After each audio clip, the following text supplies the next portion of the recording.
कार्यक्रम यशस्वी होऊ शकत नाही. त्या कारणाने आभार प्रदर्शन मी पहिलं घेतोय, नंतर आपले अश्विन बापट आजच्या वक्त्यांचं ओळख करून देतील.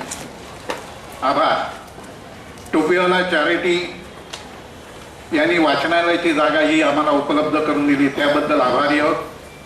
गौड ब्राह्मण सभा कुडाळदेशकर सार्वजनिक गणेशोत्सव मंडळ यांनी आम्हाला बरंच सहकार्य केलं.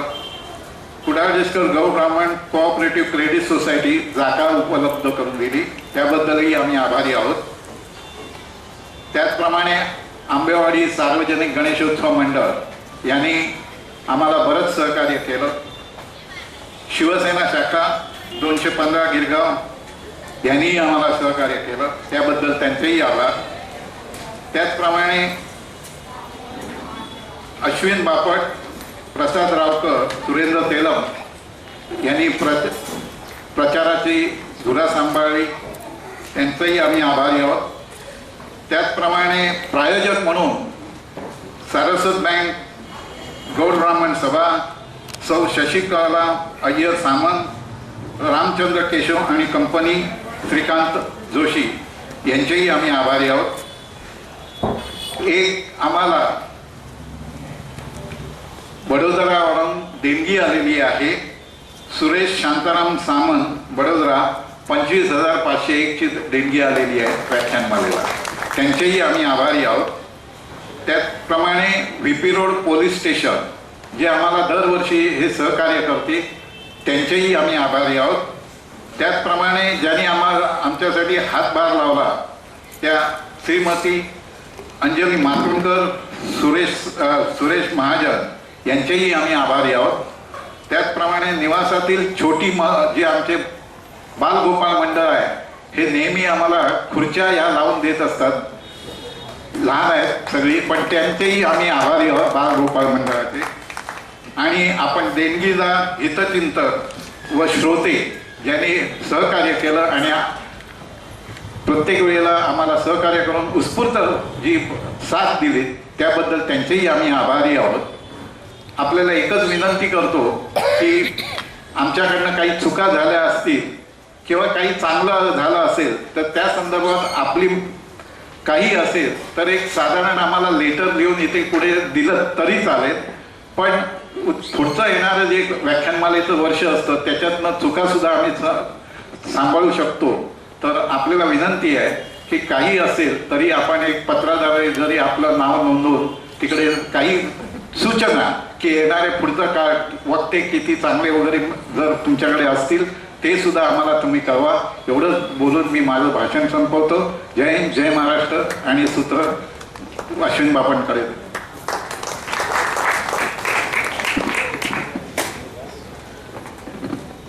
धन्यवाद. आजच्या टोपीवाला व्याख्यानमालाच्या समारोपाच्या पुष्पासाठी आज आपल्याकडे आपले निमंत्रित पाहुणे आहेत.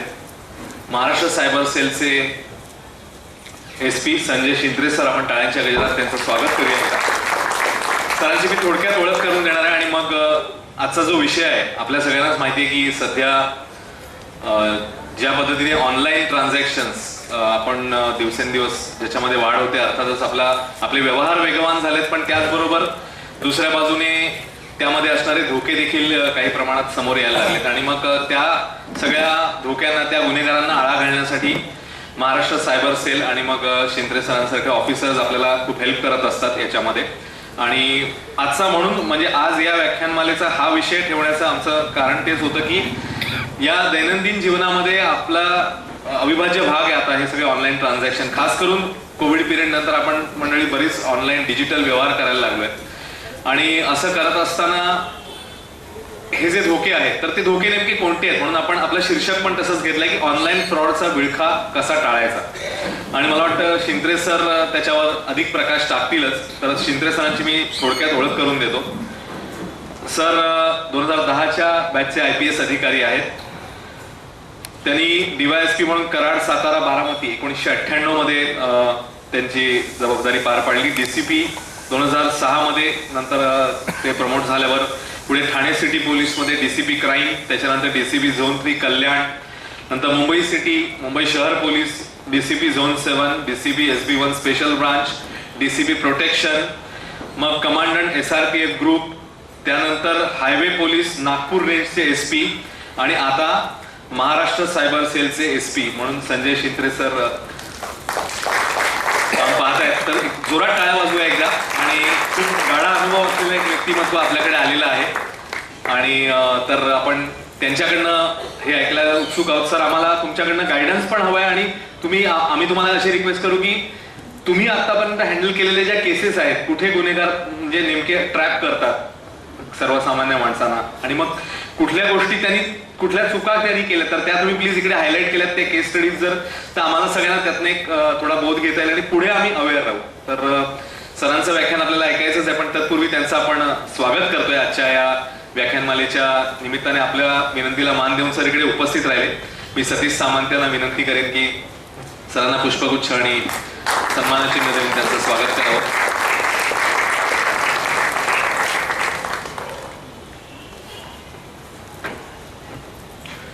आणि आता पुढची सूत्र सरांकडे. आपण या पुढच्या 1-1.25 तासामध्ये माझी खात्री आहे की निश्चितच अधिक सजग, अधिक सतर्क होऊन आपण इथून जाणार आहोत. तर शिंत्रे सर, तुम्हाला विनंती की तुम्ही व्याख्यान सुरू करा.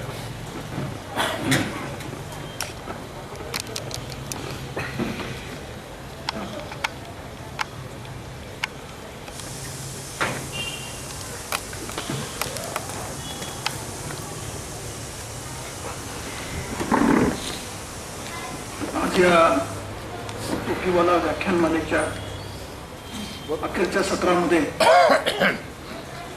आपण सायबर गुन्ह्यांचा विळखा आणि त्याच्यातून आपला स्वतःचा नागरिकांचा बचाव कसा करायचा याविषयी मला या ठिकाणी सांगण्यासाठी बोलवलेलं आहे. त्याबद्दल मी या टोपीवाला व्याख्यानमालेचे सर्व पदाधिकारी यांचा मी आभारी आहे.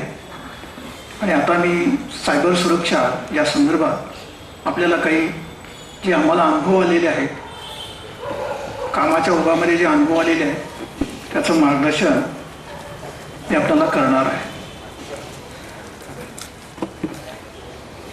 असं आहे का? ठीक आहे, ठीक आहे. असू द्या, असू द्या.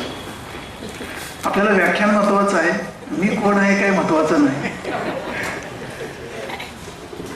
तर आजचा जो विषय आहे तो अतिशय गंभीर विषय आहे. कारण का आजच्या डिजिटल युगामध्ये आपल्या सर्वांच्याकडे आता मोबाईल फोन हातामध्ये आलेला आहे.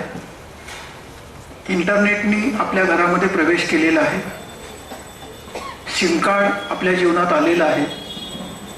काळाच्या ओघात ई सिम कार्ड सुद्धा आपल्या जीवनामध्ये येणार आहे.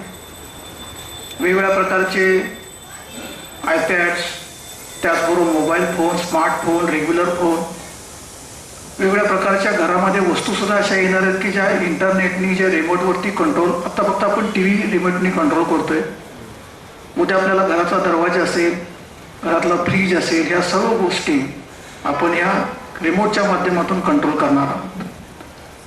आणि त्याचबरोबर सायबरच्या माध्यमातून होणारे जे गुन्हे आहेत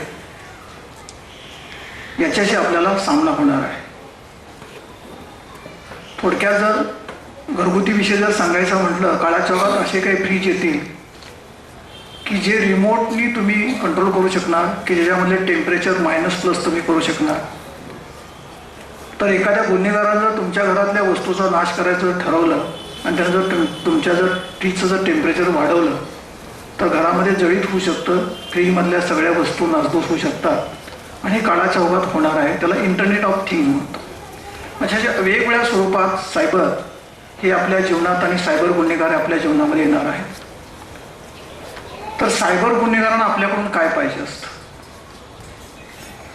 सायबर गुन्हेगारांना आपल्या जवळ यायचं असतं आणि ते येण्याची जी त्यांची माध्यम आहे ते आपल्याला कधीतरी कॉल करतील.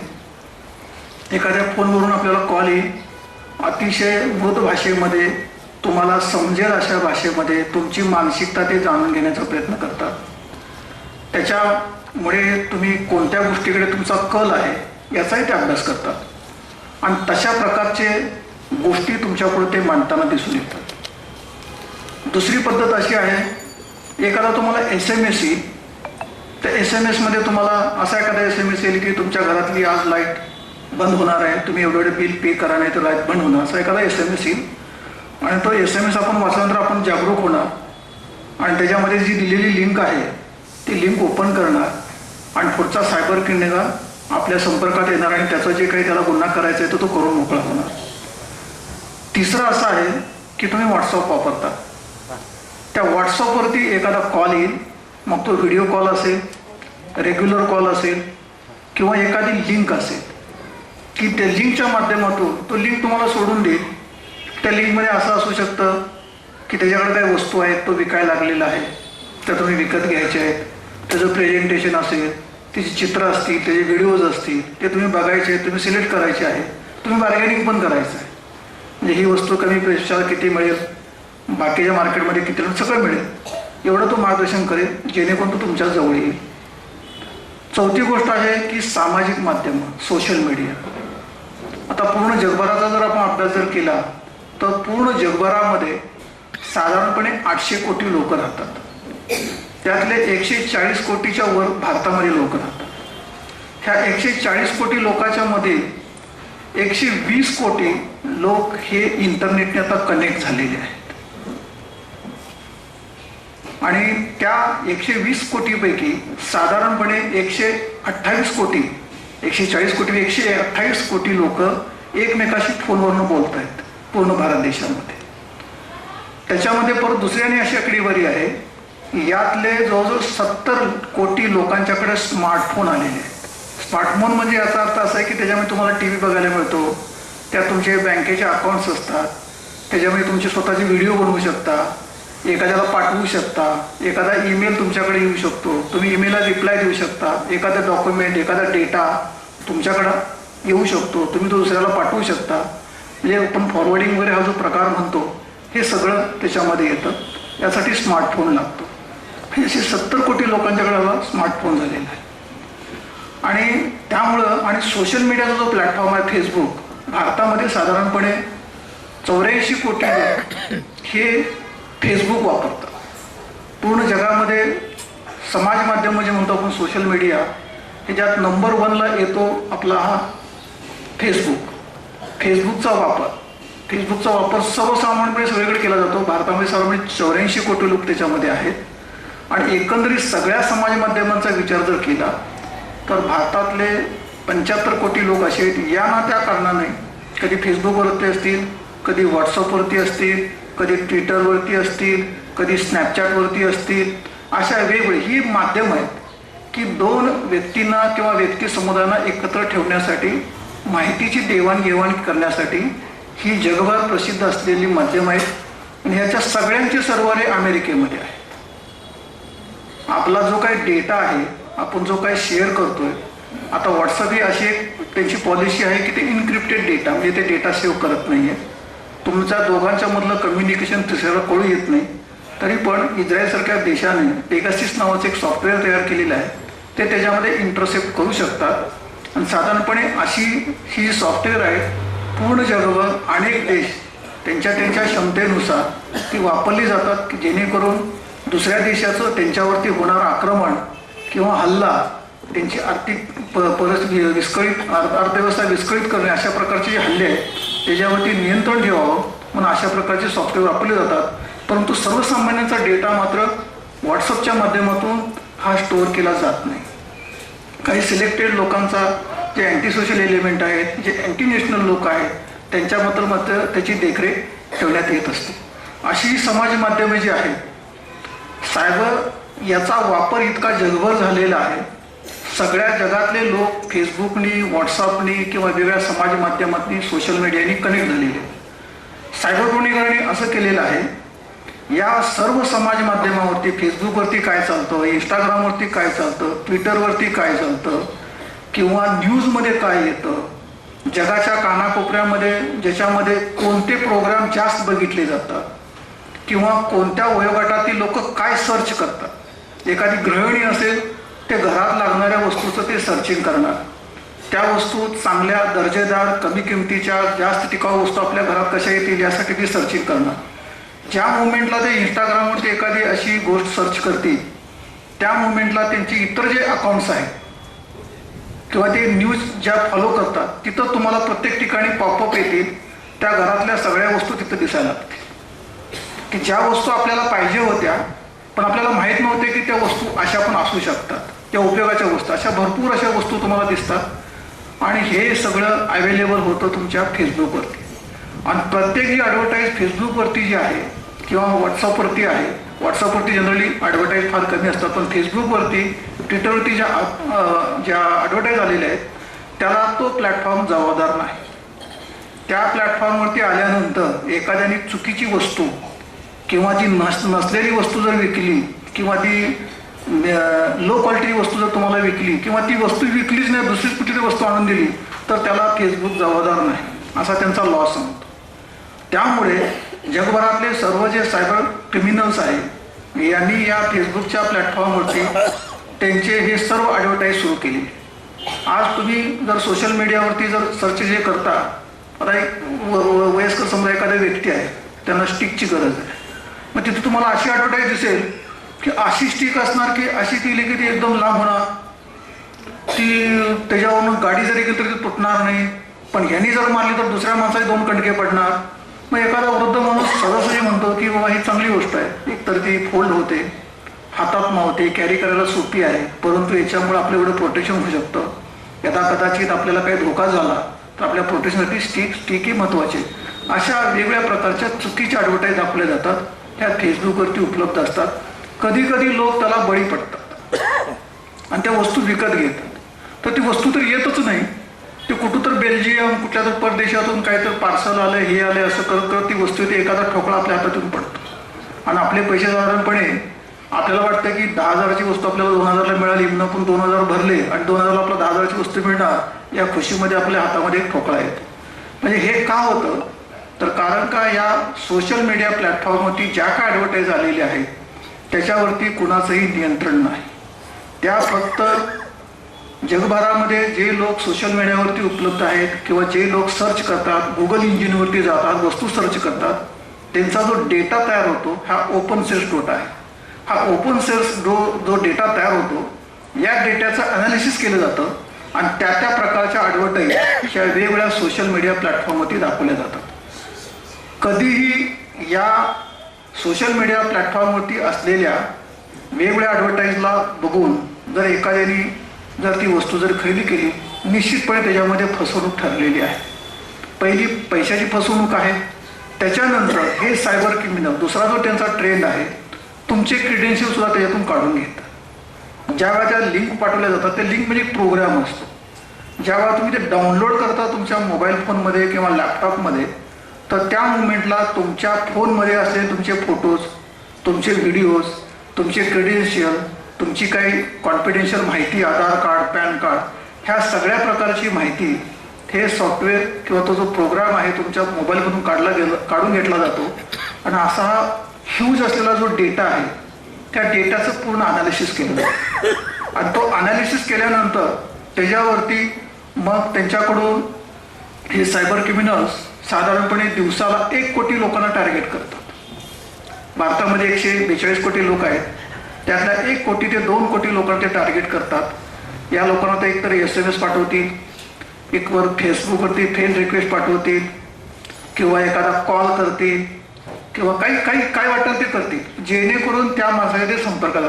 त्या 1 कोटी लोकांपैकी 1% जरी लोक त्यांना फसले गेले तर त्यांची दिवसाची कमाई 1000 ते 2000 कोटीची होते. आता जगभरामध्ये असं एस्टिमेशन आहे की साधारणपणे जगातल्या ज्या काही टॉप जे काही कंट्री आहेत, अमेरिका, चायना, ह्या 2 कंट्रीनंतर यांचा GDP जास्त आहे. 3 नंबरला हे भारतसुद्धा त्यांच्या पाठीमागे. आपलं सुद्धा उत्पन्न त्या सायबर क्रिमिनल, जगभरातले जे सायबर क्रिमिनल ॲक्टिव्ह आहेत त्यांच्याकडून उत्पन्न आपलं सुद्धा नाही आहे, अशी आजची परिस्थिती आहे. त्याच्यामुळे आणि त्याचबरोबर आता असंही दिसून आलेलं आहे ह्या सायबर गुन्हेगारांच्या मध्ये राहून काही टपरी चालक सुद्धा आता सायबर गुन्हेगार झालेले आहे. असे एक उदाहरण घडलेलं आहे. बिहारमध्ये एक मुलगा टपरी चालवत होता. तो 12वी नापास आहे. त्यालाही कल्पना सुचली इकडून तिकडून वाचून. त्यांनी एका वृद्ध माणसाला व्हिडिओ कॉल केला की असं असं आहे आणि तुमचा कोणतरी नात्यातला एक मुलगा आहे आणि तो हॉस्पिटलला ॲडमिट झालेला आहे. त्याला बोलता येत नाही, चालता येत नाही, तात्काळ लवकर पैसे पाठवून द्या. आणि एका वृद्ध माणसाला फोन केल्यामुळे, वृद्ध माणसं जनरली भावनिक असतात, त्यांना असं वाटतं की असं होतं, हे चुकीचं व्हायला लागलेलं आहे. त्यांनी पटदिशी त्याला एक 10,000 रुपये पाठवून दिले. असं करत करत त्याचे 6 लाख रुपये त्या वृद्ध माणसाचे काढले. आणि ज्या वेळेला ज्या नातेवाईकासाठी पैसे पाठवलेले आहेत त्याला इकडून त्यांनी तिकडून संपर्क केला तर असं लक्षात आलं की ते कॉल सगळा खोटा होता. ही आयडिया त्याला कशी सुचली तर या सायबर गुन्हेगारांनी जी वेगवेगळ्या क्लुप्त्या वापरलेल्या आहेत त्यातल्या क्लुप्त्या काही त्याच्या वाचनामध्ये आल्या आणि त्या मुलाने व्हॉट्सअपवरनं कॉल केला आणि अशा प्रकारे त्या वृद्ध माणसाचे 6 लाख रुपये त्यांनी लुटलेले आहेत. ही बिहारमध्ये घडलेली घटना आहे. तर सायबर गुन्हेगारांचं एकच उद्दिष्ट आहे की कोणत्याही माध्यमातून तुमच्या जवळ पोचायचं आहे, तुम्हाला बोलतं करायचं आहे, तुमच्या गरजा ओळखायचे आणि त्या गरजा ओळखून त्या प्रकारच्या मोडस ऑपरेंडी तुमच्या पुढं आणायचे आहेत जेणेकरून ते तुम्हाला त्यांच्या जाळ्यामध्ये ओढतील आणि तुमच्या बँकेच्या अकाउंटमधून ते पैसे काढू शकतील. आता सायबर गुन्हेगार म्हणलं की यांच्यात वेगवेगळ्या गुन्ह्याच्या पद्धती कोणत्या आहेत. ह्याच्यामध्ये आहे सायबर स्टॉकिंग. तो काय करेल की तुमच्यावर नुसता वॉच ठेवेल. तुम्ही कुठं गेला, बऱ्याच वेळा काय होतं आता हल्ली लोक करत नाही आहेत. समजा कुठं विमानाने प्रवास करायला लागले, एअरपोर्टला जाईल, फोटो काढेल, ते फेसबुकवरती पोस्ट करून टाकेल. म्हणजे त्या सायबर गुन्ह्याला कळतं की हा माणूस कुठल्या एअरपोर्टला आहे. परत उतरला की परत एक फोटो काढेल, तो फेसबुकवरती पोस्ट करेल. मग ते त्या सायबर गुन्ह्याला कळत राहतं की त्यांच्या डेटा अनालिसिसमधून हा कुठं गेला आणि काय करत होता. परत हॉटेलमध्ये गेला तिथे एखादा फोटो काढेल, कुठं लग्नात गेला तिथं डान्स केला तिथला काढेल फोटो. म्हणजे प्रत्येक ठिकाणची लोकेशन त्या सायबर गुन्ह्याला कळतात. हा माणूस त्यांच्या रडारावरती येतो. मग त्या प्रकारचे त्यांच्या पुढं ते सोल्युशन देतात की तुम्हाला हॉटेलिंग पाहिजे तर दिल्लीमध्ये एवढे हॉटेलची चेन आहे आणि त्या हॉटेलच्या वतीनं आम्ही काम बघतो. आमचं असं पोर्टल आहे, तुम्ही ह्याच्यावरती रजिस्टर करा, तुम्हाला चांगल्या क्वालिटीचं कमी खर्चातलं उत्कृष्ट जेवण आणि बाकीची सोय असणारी हॉटेल तुम्हाला मिळतील. असं करून त्या लोकांना फसवलं जातं. ते हॉटेल तर तिथं नसतंच आहे. म्हणजे अशा घटना झालेल्या आहेत. इव्हन मुंबईतली एक वृद्ध व्यक्ती होती, त्यांना कुठं ऋषिकेशला जायचं होतं. मग आयत्या वेळेला जर आपण जर रिझर्वेशन केलं हॉटेलचं तर आपले पैसे जास्त जातील म्हणून त्यांनी अगोदरच बुकिंग केली. सायबर गुन्हेगारांना ते कळालं, त्यांनी लगेच त्यांना कॉल केला, वेबसाईट लिंक पाठवली, हॉटेलचं बुकिंग झालं. साधारणपणे 6,000 रुपये त्यांनी भरलेले होते. परत उलटं करून एकदा तुमचं अकाउंट त्यांच्या अकाउंटला लिंक झालं की सायबर गुन्हेगार तुमच्या अकाउंटमधले असलेले नसलेले सगळे पैसे काढून घेतात. त्या व्यक्तीचे 6 लाख रुपये अकाउंटमधले सगळे निघून गेले. किंमत मागं पुढं असू शकते, पैसे मागं पुढं, पण जे सुरुवातीला जे 6,000 भरले त्याच्यापेक्षा जास्त पैसे जेवढे अकाउंटमध्ये होते ते सगळे पैसे निघून गेले.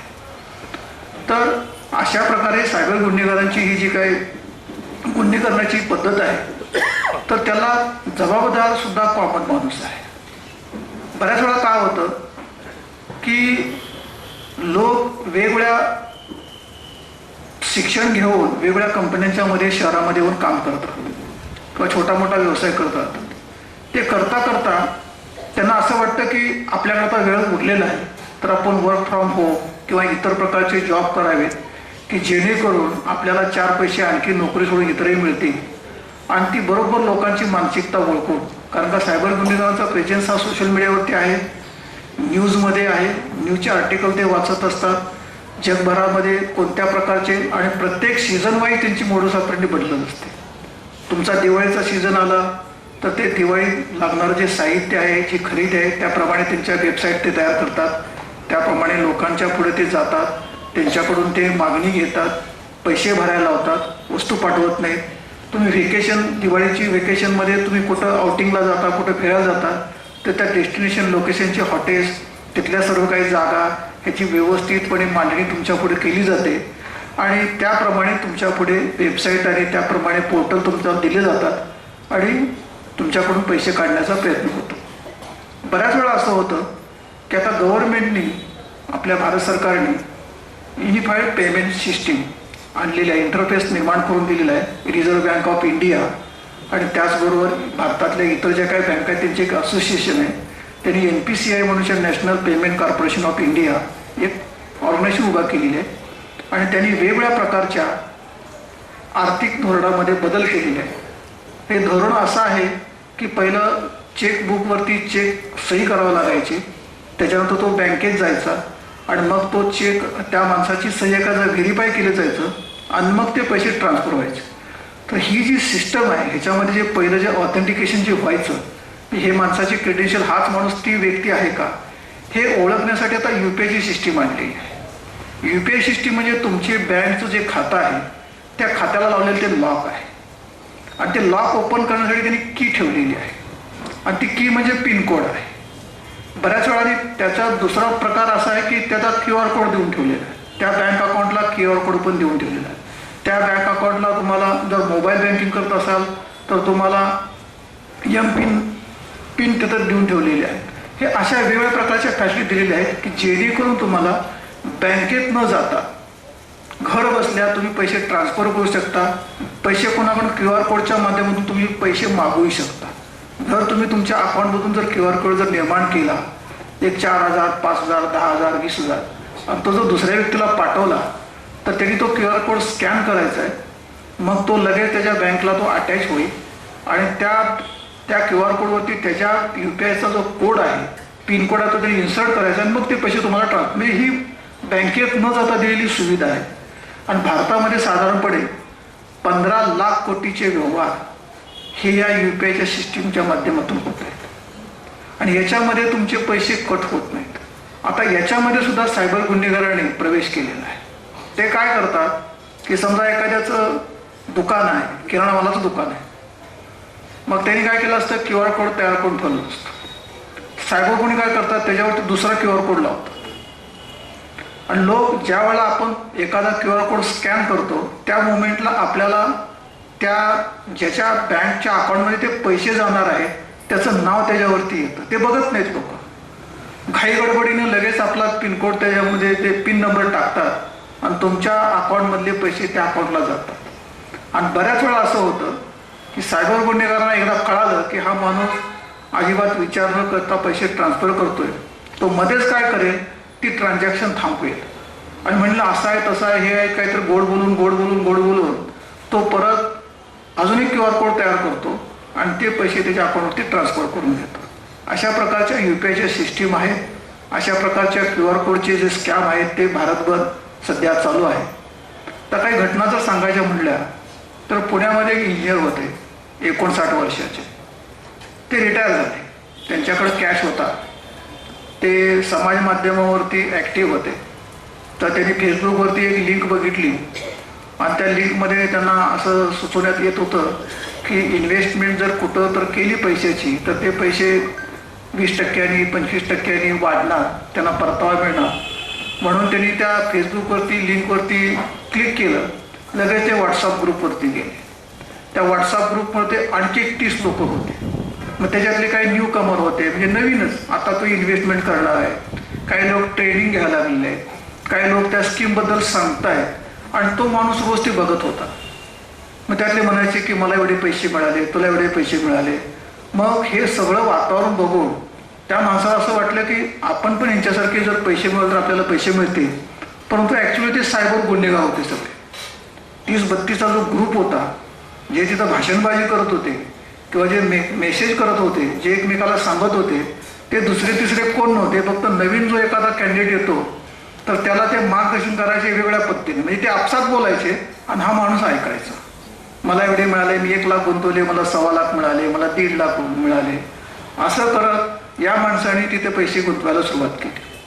सायबर गुन्हेगार सुरुवातीच्या काळामध्ये तुमच्या अकाउंटवरती पैसे पण ट्रान्सफर करतात. तसे त्यांनी ट्रान्सफरही केले आणि ज्या मोमेंटला कळालं की हा माणूस आपल्या पूर्णपणे ट्रॅपमध्ये आलेला आहे त्यानंतर त्यांनी गुंतवत त्यांनी 60 लाख गुंतवले. मग 60 लाखाची त्याची किंमत झाली जवळजवळ 1,70,00,000ची काहीतरी किंमत झाली. त्याच्या गुंतवणुकीचा परतावा त्याला ती इन्व्हेस्टमेंट.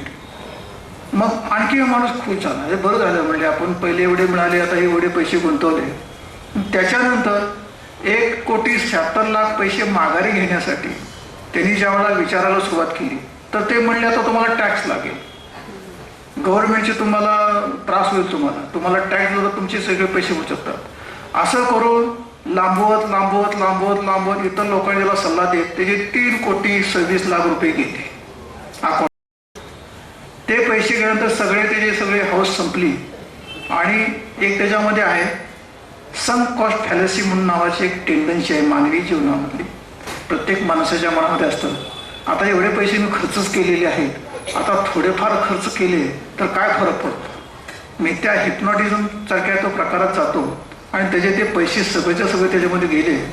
आणि त्याच्यानंतर ज्यावेळेला तो माणूस पोलीस स्टेशनला गेला त्यावेळेला पोलीस स्टेशनला त्यांनी एकच सांगितलं की तुम्ही पहिलं 1930ला कॉल करा. 1930 ही भारतीय गव्हर्नमेंटनी भारत सरकारने अशी एक फॅसिलिटी दिलेली आहे की त्याच्यावरती जर तुम्ही कॉल जर केला तर तिथं पोलीसवाले बसलेले असतात, ते तुमचा कॉल घेतात. ती कंप्लेंट रजिस्टर केल्यानंतर तात्काळ तो ज्या गुन्हेगाराच्या अकाउंटमध्ये पैसे गेलेले आहेत त्या अकाउंट फ्रीज केलं जातं आणि ते तो तुमचे पैसे सेव्ह होतात.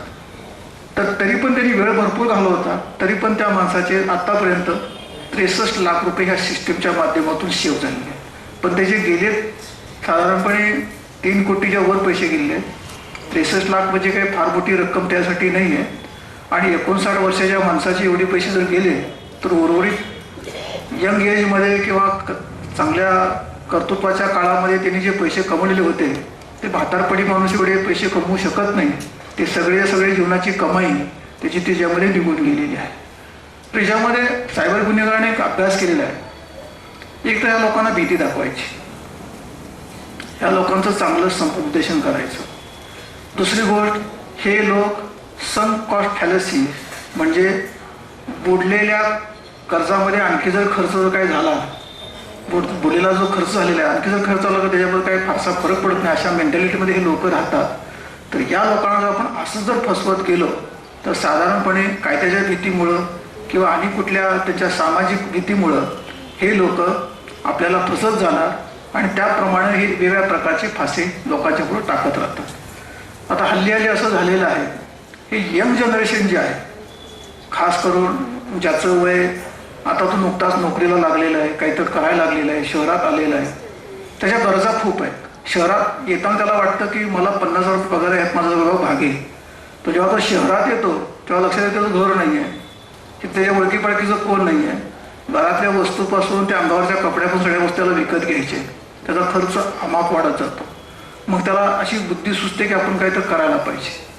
आणि काळाच्या ओघामध्ये सायबर गुन्हेगार अशा लोकांनाही ट्रॅप करण्यामध्ये ते यशस्वी होतात आणि त्यांच्यापुढे अशा वेगवेगळ्या प्रकारच्या मोडस ऑपरेंडी आणि वेगवेगळ्या प्रकारच्या कल्पना त्यांच्याकडून मांडतात आणि त्यांच्याकडून पैसे काढण्याचा त्यांचा प्रयत्न नेहमी राहिलेला आहे आणि तो यशस्वी पण झालेला आहे. आता महाराष्ट्रामध्ये जर विचार केला तर महाराष्ट्रामध्ये 1930 ह्या हेल्पलाईनवरती दरवर्षी साधारणपणे 3,500 ते 4,000 कॉल येतात की माझी फसवणूक झालेली आहे. कोणाचे 10,000 गेलेत, कोणाचे 5,000 गेलेत, कोणाचे 1,00,000 गेलेत, कोणाचे 2,00,000 गेलेले आहेत. आणि साधारणपणे या सर्व लोकांचे सगळेजण मिळून जर पैसे काढले तर दिवसाला 1 कोटी ते 3 कोटीपर्यंत पैसे जातात महाराष्ट्रामध्ये.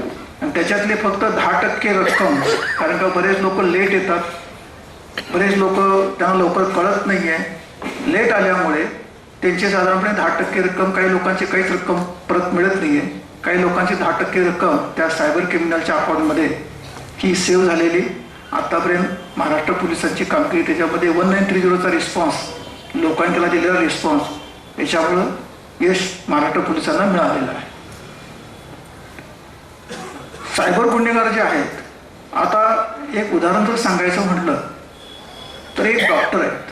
बऱ्याच वेळा काय होतं की पुढचा जो सायबर गुन्हेगार आहे त्याप्रमाणे मोडस ऑपरेंडी तयार करतो. एक गायनाकोलॉजिस्ट लेडी डॉक्टर होती, तर त्याला या सायबर गुन्हेगारांचा फोन गेला आणि त्यांना सांगितलं की मी आर्मी ऑफिसर आहे आणि आमचे काही पेशंट तुमच्या हॉस्पिटलमध्ये ॲडमिट करायचे, तर तुमच्या हॉस्पिटलचं जे काही फी असेल, जे कुठं जमा करायचे त्याचे अकाउंट नंबर आम्हाला तुम्ही द्या. तर जनरली ते अकाउंट हँडल करणारे जे लोक असतात ती क्लिनिकल स्टाफ तर वेगळाच असतो. नर्सेस कोणतं असतात ते वेगळेच लोक असतात. त्या डॉक्टरशी त्याचे काही संबंध नसतो. तो माणूस आपला इकडं तिकडं ती व्यक्ती वेगळ्या प्रकारच्या ऑपरेशनमध्ये वेगळ्या मॅनेजमेंटमध्ये व्यस्त असते. जसं का त्याने अकाउंट त्यांचं मिळालं त्या लेडी डॉक्टरचं, त्या मोमेंटला या लोकांनी त्या स्टाफला मॅनेज करून त्या लेडी डॉक्टरच्या अकाउंटवरती जेवढे पैसे होते त्यातले 6 लाख रुपये हे सायबर क्रिमिनलने काढलेले. आता दादरची एक घटना आहे. एक कोणतर महिला होती, त्यांना दादरला एक रिनॉन डॉक्टर आहेत कोणतरी, तर त्यांच्याकडे त्यांना अपॉइंटमेंट घ्यायची होती. तर अपॉइंटमेंट त्यांना मिळत नव्हती, परंतु त्यांना माहीत होतं की यांची अपॉइंटमेंट कशी घ्यायची. तिथं जावं लागतं, बसावं लागतं, मग ते अपॉइंटमेंट मिळते. पण एकदा असं झालं की त्यांनी फोन केल्यानंतर त्यांना अपॉइंटमेंट मिळाली नाही आणि लगेच त्यांना एका सायबर क्रिमिनलचा फोन आला. याचा अर्थ असा आहे की डॉक्टरची वेबसाईट हॅक झालेली होती किंवा ज्या सर्व्हरवरती आहे त्या सर्व्हरचा डेटा सगळा या सायबर क्रिमिनलकडे होता. त्या सायबर क्रिमिनलचा फोन त्यांना गेला की तुम्हाला अपॉइंटमेंट पाहिजे असेल तर तुम्ही 100 रुपये भरा आणि तुम्हाला डॉक्टरची अपॉइंटमेंट आज दुपारची 2ची किंवा 4ची त्यांना पाहिजे ती तुम्हाला मिळून जाईल. दरम्यानच्या काळात ही लेडी फार हुशार होती. त्यांच्या लक्षात आलं की ही सिस्टीमच्याकडे नाहीच आहे. 100-200 रुपये घेऊन हे डॉक्टर कधीच अपॉइंटमेंट देत नाही. एक तर हो म्हणतील, वेळ असेल, नसेल तर दुसऱ्या दिवशी बोलवतील किंवा बोलवणारच नाही. मग त्यामुळं त्यांनी परत पोलिसांना कळवलं तर आम्हाला परत असं लक्षात आलं की त्याच्यामध्ये सायबर क्रिमिनल एंट्री केली होती. आता डेटा कसा सायबर क्रिमिनलकडे जातो? साधा तुम्ही मेडिकलच्या दुकानात जरी गेला तर तो माणूस तुम्हाला मोबाईल नंबर विचारतो. तुम्ही मोबाईल नंबर दिला की तो त्याच्या कुठतरी सर्व्हरमध्ये निघून जातो, तो त्याचा डेटा तयार होतो. पण ह्यांचे जे सर्व्हर असतात ह्यांनी कुठतरी पोस्ट करून ठेवलेले असतात. त्यामुळे तो सगळा जो तुमचा मोबाईलचा डेटा आहे, बरं मोबाईल गेला तर मोबाईलच्या बरोबर बाकीचे पण दुसरे पण डॉक्युमेंट असतात. कधी कधी आधार कार्ड, बऱ्याच वेळा असं होतं की तुम्ही कुठं ह्याच्यात गेला, बँकेत गेला किंवा झेरॉक्स सेंटरला गेला एखादा झेरॉक्स मारायसाठी, तुम्ही झेरॉक्स काढता आणि कधी कधी झेरॉक्स खराब येतात. मग आपण काय करतो, त्या अर्धवट राहिलेल्या झेरॉक्स तसे तिथं फेकून देतो. सायबर क्रिमिनल्स त्याचा सुद्धा वापर करतात. त्या झेरॉक्स सेंटरला जे काय तुम्ही असे उलटे सुलटे कागद अर्धवट निघालेले टाकलेले आहेत आधार कार्डचे वगैरे, ते सुद्धा त्यांच्याकडे जातात. आणि हा सगळा जो डेटा आहे ते त्यांची एक विशिष्ट अशी प्रक्रिया आहे. कुठून ते डेटा गोळा करतील सांगता येत नाही. लोक एअरपोर्टला जातात, कधी कधी तिकीट त्यांचं कॅन्सल होतं किंवा कधी कधी असं होतं की ते त्यांचा प्रवासच कॅन्सल होतं किंवा रेल्वे स्टेशनला त्यांचं कधी कधी कॅन्सलच होतं. मध्यंतरीच्या काळामध्ये कोरोनाच्या काळात ज्यांनी कोणी लस घेतली ते आधार कार्ड, ते कोरोनाची लस, तो डॉक्टर आणि ते हॉस्पिटल फोटोज काढून पाठवायचे. पण त्यामुळे असं झालं की बऱ्याच लोकांचे आधार कार्ड किंवा जी काय व्हॅल्युएबल जी माहिती होती ती सायबर क्रिमिनलकडे गेली. आणि सायबर क्रिमिनल जेव्हा तुम्हाला कॉन्टॅक्ट करतात तेव्हा तुमचं असं काहीतरी डॉक्युमेंट त्यांच्याकडे असतं की तुमचा आधार नंबर असेल, तुमचा पॅन कार्ड असेल किंवा तुमचा बाकी वोटर कार्ड असेल, यातलं एक तर डॉक्युमेंट तुम्हाला ते दाखवतात. तुम्हाला प्रत्यक्षात तुमची खात्री पडते हो बरोबरच आहे, पुढचा माणूस ते बोलतोय आणि त्याला आपली सगळी माहिती आहे आणि त्याच्यानंतर ते तुम्हाला फसवण्याचा प्रयत्न करतात. एक महिला होती पंजाब साईडची, ती वृद्ध महिला होती आणि त्यांचे सगळे नातेवाईक असे बाहेरच्या देशामध्ये होते. त्यांच्याकडे पैसा अडका चांगला होता, परंतु एकटे असल्यामुळे त्यांना ते एकटं वाटायचं. दरम्यानच्या काळात कुठून तरी एका माणसाचा फोन आला त्यांना. तो पण म्हणला मी UK मधला डॉक्टर आहे. UK मधला डॉक्टर आहे म्हणल्यानंतर ते वयस्कर महिलेने बोलायला सुरुवात केली. मग असं करत रोजच फोन बोला. एके दिवशी ते म्हणजे तुम्हाला काय असतं घरात, मग ते ओळख वाढत पण त्यांनी सगळी माहिती सांगायला सुरुवात केली. ते म्हणले मी एकटीच असते, आज माझा गुडघा दुखायला लागलाय, आज कोपराच दुखतोय, डोकंच दुखायला लागलं. मग तो मेडिकल पण देऊ लागला, ट्रीटमेंट, ही गोळी खा, ते लोशन आणा. मग ते काय झालं कोण वाटतं, हिप्नोटाईज झालंय का त्यांना ते आधार वाटला, ते लावलं की त्यांना बरं वाटायला. असं करत 2 महिने निघून गेले.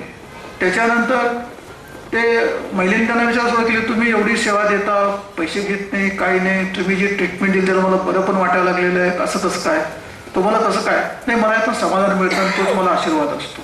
मग तुम्ही काय करता? आम्ही अनाथ लोक जे आहेत पूर्ण जगभर त्याच्या शिक्षणाची ह्याची त्याची जबाबदारी उचलतो आणि त्यासाठी आम्ही पैसे गोळा करतो, कोण देतं कोण देत नाही, आणि तुम्हाला जर द्यायचं तुम्ही द्या.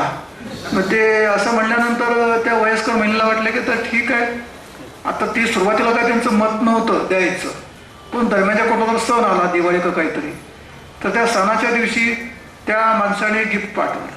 त्यामुळे ती महिला आणखी भारावून गेली. काय ओळख नाही पळत नाही, ट्रीटमेंट दिली, आजार पण बरा झाला, माणूस पण रोज बोलतोय चांगलं, ते गिफ्ट पण चांगलं 5,000चं होतं. असं करून त्यांनी कॉन्फिडन्स गेन केला. आणि मग एके दिवशी त्या महिलेने त्यांना काय तर $1,00,000 का $2,00,000 पाठवले. एकदा अकाउंट लिंक झालं, 35 का 36 लाख रुपये त्या अकाउंटमधले पूर्ण काढून घेतले. त्याच्यानंतर जेव्हा कॉल केला तर तो माणूस कधी भेटलाच नाही. तर पुण्यामध्ये एक लेडी होती, जिम ट्रेनर, आणि स्वतः ती टीचर पण होती, टीम ट्रेनर पण होती.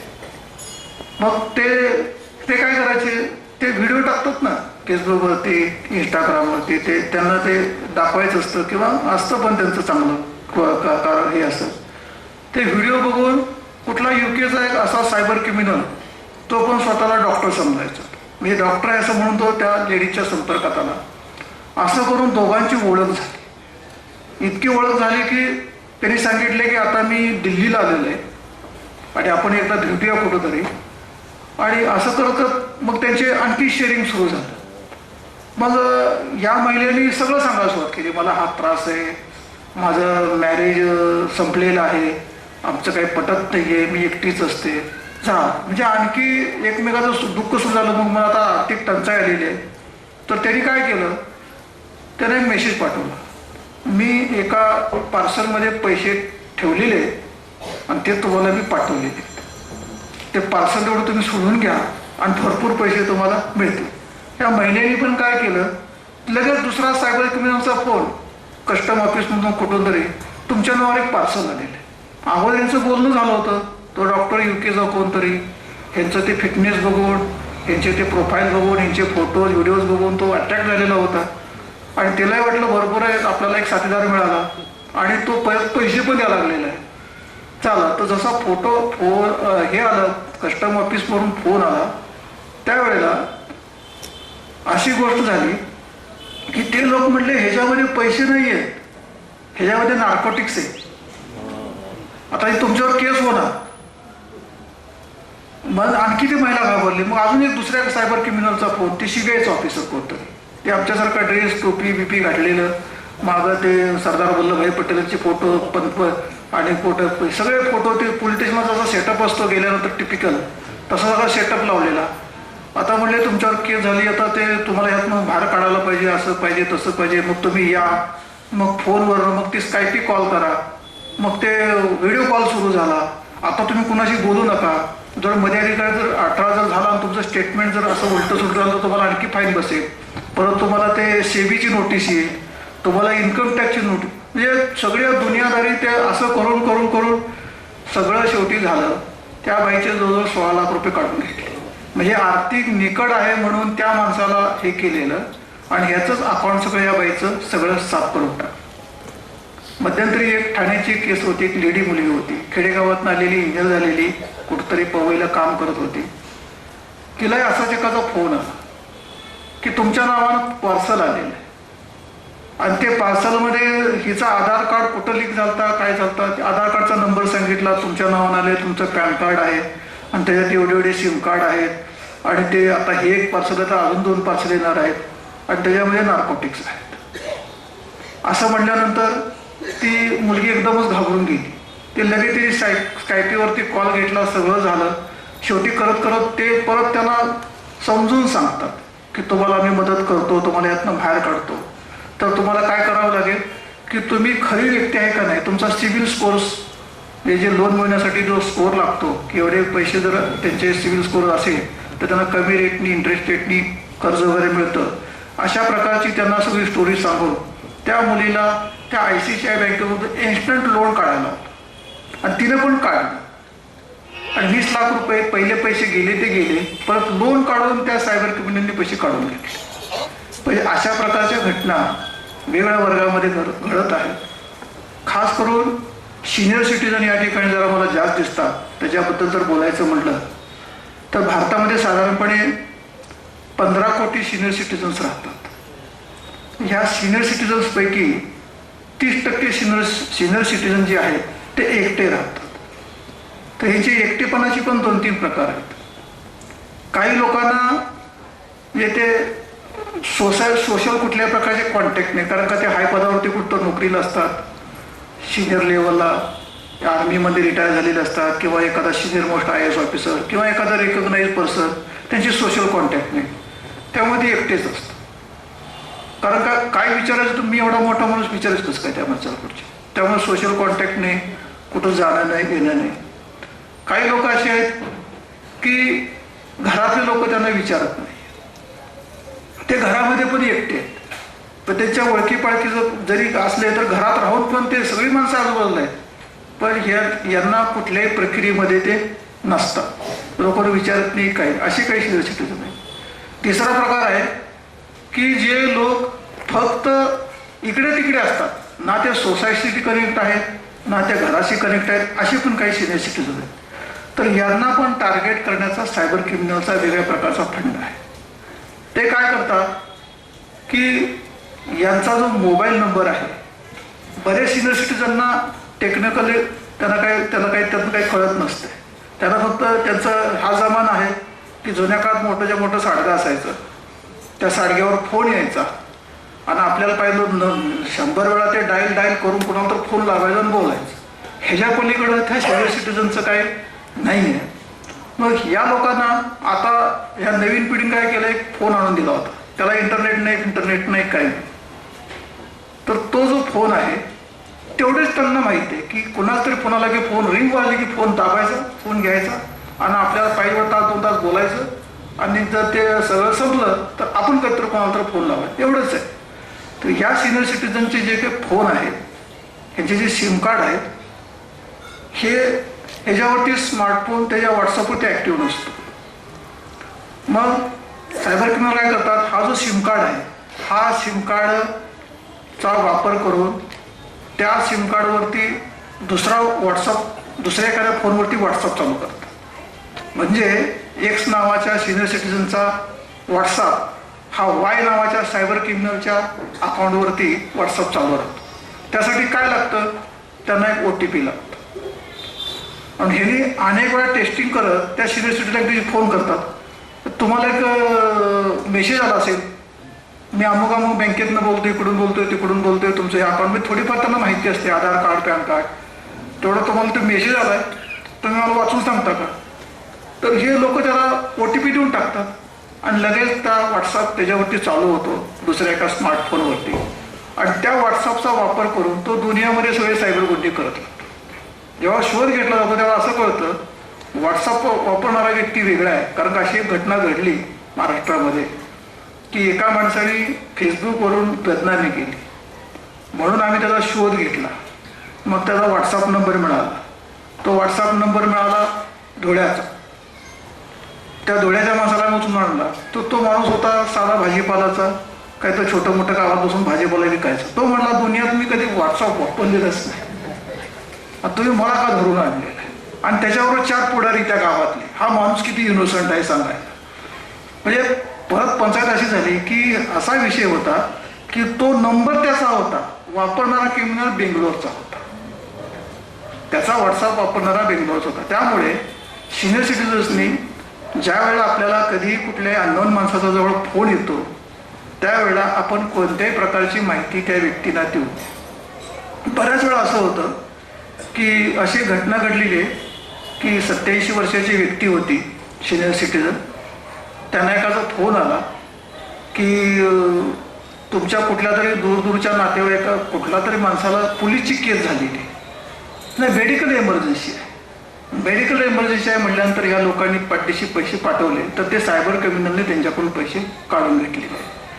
तर कधीही आपला OTP जर आपण UPI जर वापरत असाल तर त्याचा पिनकोड, त्याचबरोबर आपले आधार कार्डचे डिटेल्स, आपले क्रेडिट कार्डचे डिटेल्स, बँकेच्या खात्याचे डिटेल्स किंवा घरातली इतरत्र माहिती कधीही या सायबर क्रिमिनलला शेअर करू नये.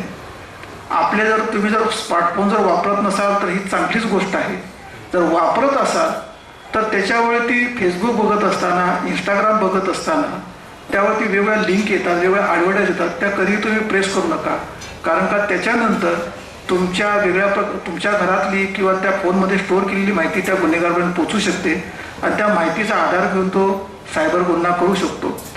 बऱ्याच वेळा असं होतं, हे सायबर गुन्हेगार रात्री अपरात्री सिनियर सिटीजनला फोन करतात. कारण काय झालंय की बऱ्याच सिनियर सिटीजनचे मुलं जी आहेत ती दूर दूर राहतात. मग ह्यांना बघायचं असतंय नातू कसं आहे, काय कसं आहे, काय कुठं काय चाललंय, तो कसा खेळतो, किती मोठा झाला, त्याचं काय आहे, त्याची प्रतिक्रिया काय, घरात काय जेवण बनवलंय, काय खातात, त्यांच्या चेहऱ्यावरचे हावभाव बघायचे असतात. ते एक मनोरंजनच आहे, कारण का दुसरं काही नाही आहे, मनोरंजन आहे. मग त्यांना रात्री अपरात्री लोक फोन करतात, नातेवाईकाकडे तिकडे व्हिडिओ कॉल करतात. त्यांनाही जाणून घ्यायचं असतं नातेवाईकांना की यांची तब्येत कशी आहे, ह्याचं कसं चाललेलं आहे. तर याच सायकॉलॉजीचा वापर करून सायबर गुन्हेगार रात्री अपरात्री त्यांना फोन लावतात.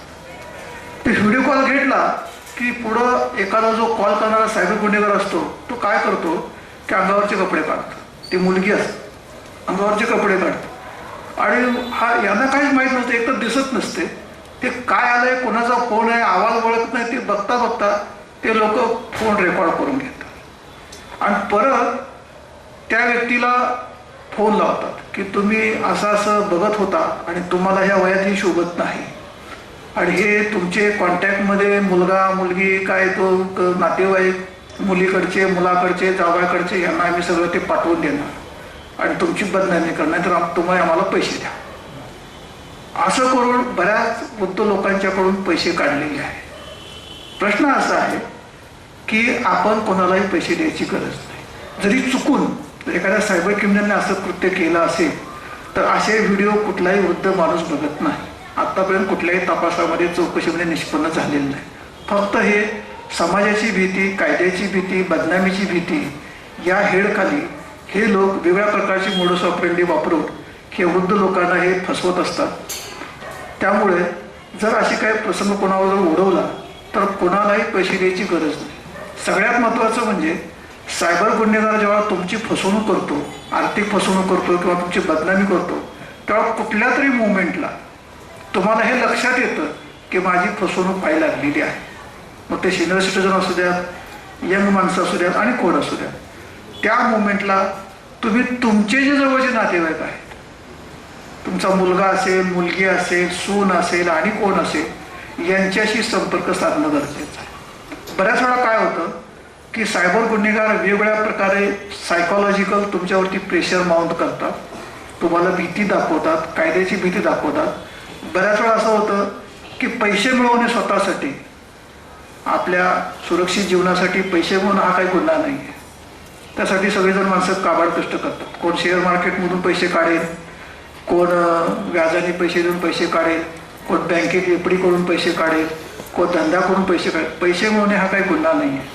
त्याच्यामुळं जर आपण अशा ठिकाणी जर पैसे गुंतवले तर तो काही आपला गुन्हा असू शकत नाही. परंतु त्याची भीती घालून जर एखादा तुमची बदनामी करतो असं जर म्हणू लागला तर त्याला घाबरून जायची गरज नाही. आणि सगळ्यात महत्त्वाचं म्हणजे कोणताही सायबर गुन्हेगार हा तुमच्या घरापर्यंत येत नाही, कधीच येत नाही. कारण का की तो कुठंतरी वेस्ट बेंगॉल आहे. पूर्ण देशाचा विचार जर केला तर वेस्ट बेंगॉल आणि ह्या भागामध्ये डुप्लिकेट सिम कार्ड बनवणारे लोक आहेत.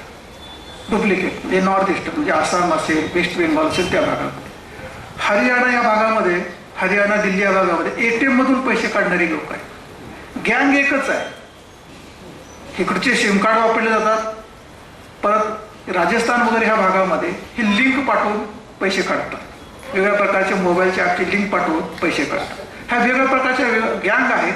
हे एकमेकाला चांगले ओळखीचे आहेत, वेगवेगळ्या भागात ते कार्यरत आहेत.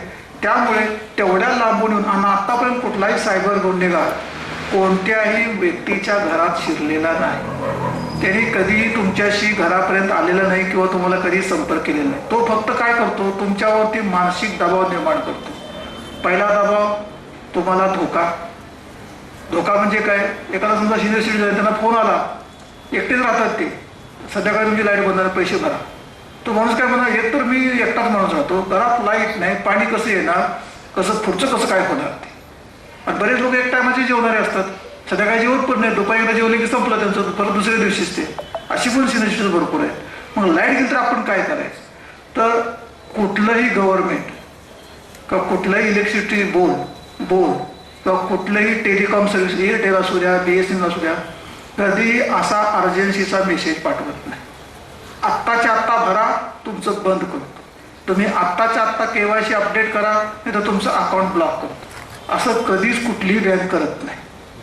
ही जी भीती जी तुम्हाला घातली जाते सिनियर सिटीजन किंवा इतर लोकांना, तर त्याला सुद्धा घाबरायची गरज नाही. अर्जन्सी हा शब्द आला, टाइम लिमिट जर तिथं जर त्यानं सांगितलं असेल तर समजायचं हे निश्चितपणे सायबर क्रिमिनल आहे.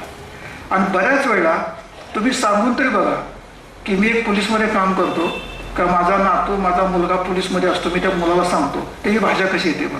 तो लगेच शिवीगाळ करायला सुरुवात करतो, त्याला खरा रंग कळतो. म्हणजे आपण तो आपली मानसिकता आपल्याला गोड बोलून आपल्या जवळ येतो, तसं तुम्ही त्याला उलटं सांगा की नाही मला सगळं माहीत आहे, माझा पण माणसं पोलीसमध्ये आहे आणि मी त्यांना सांगणार आहे.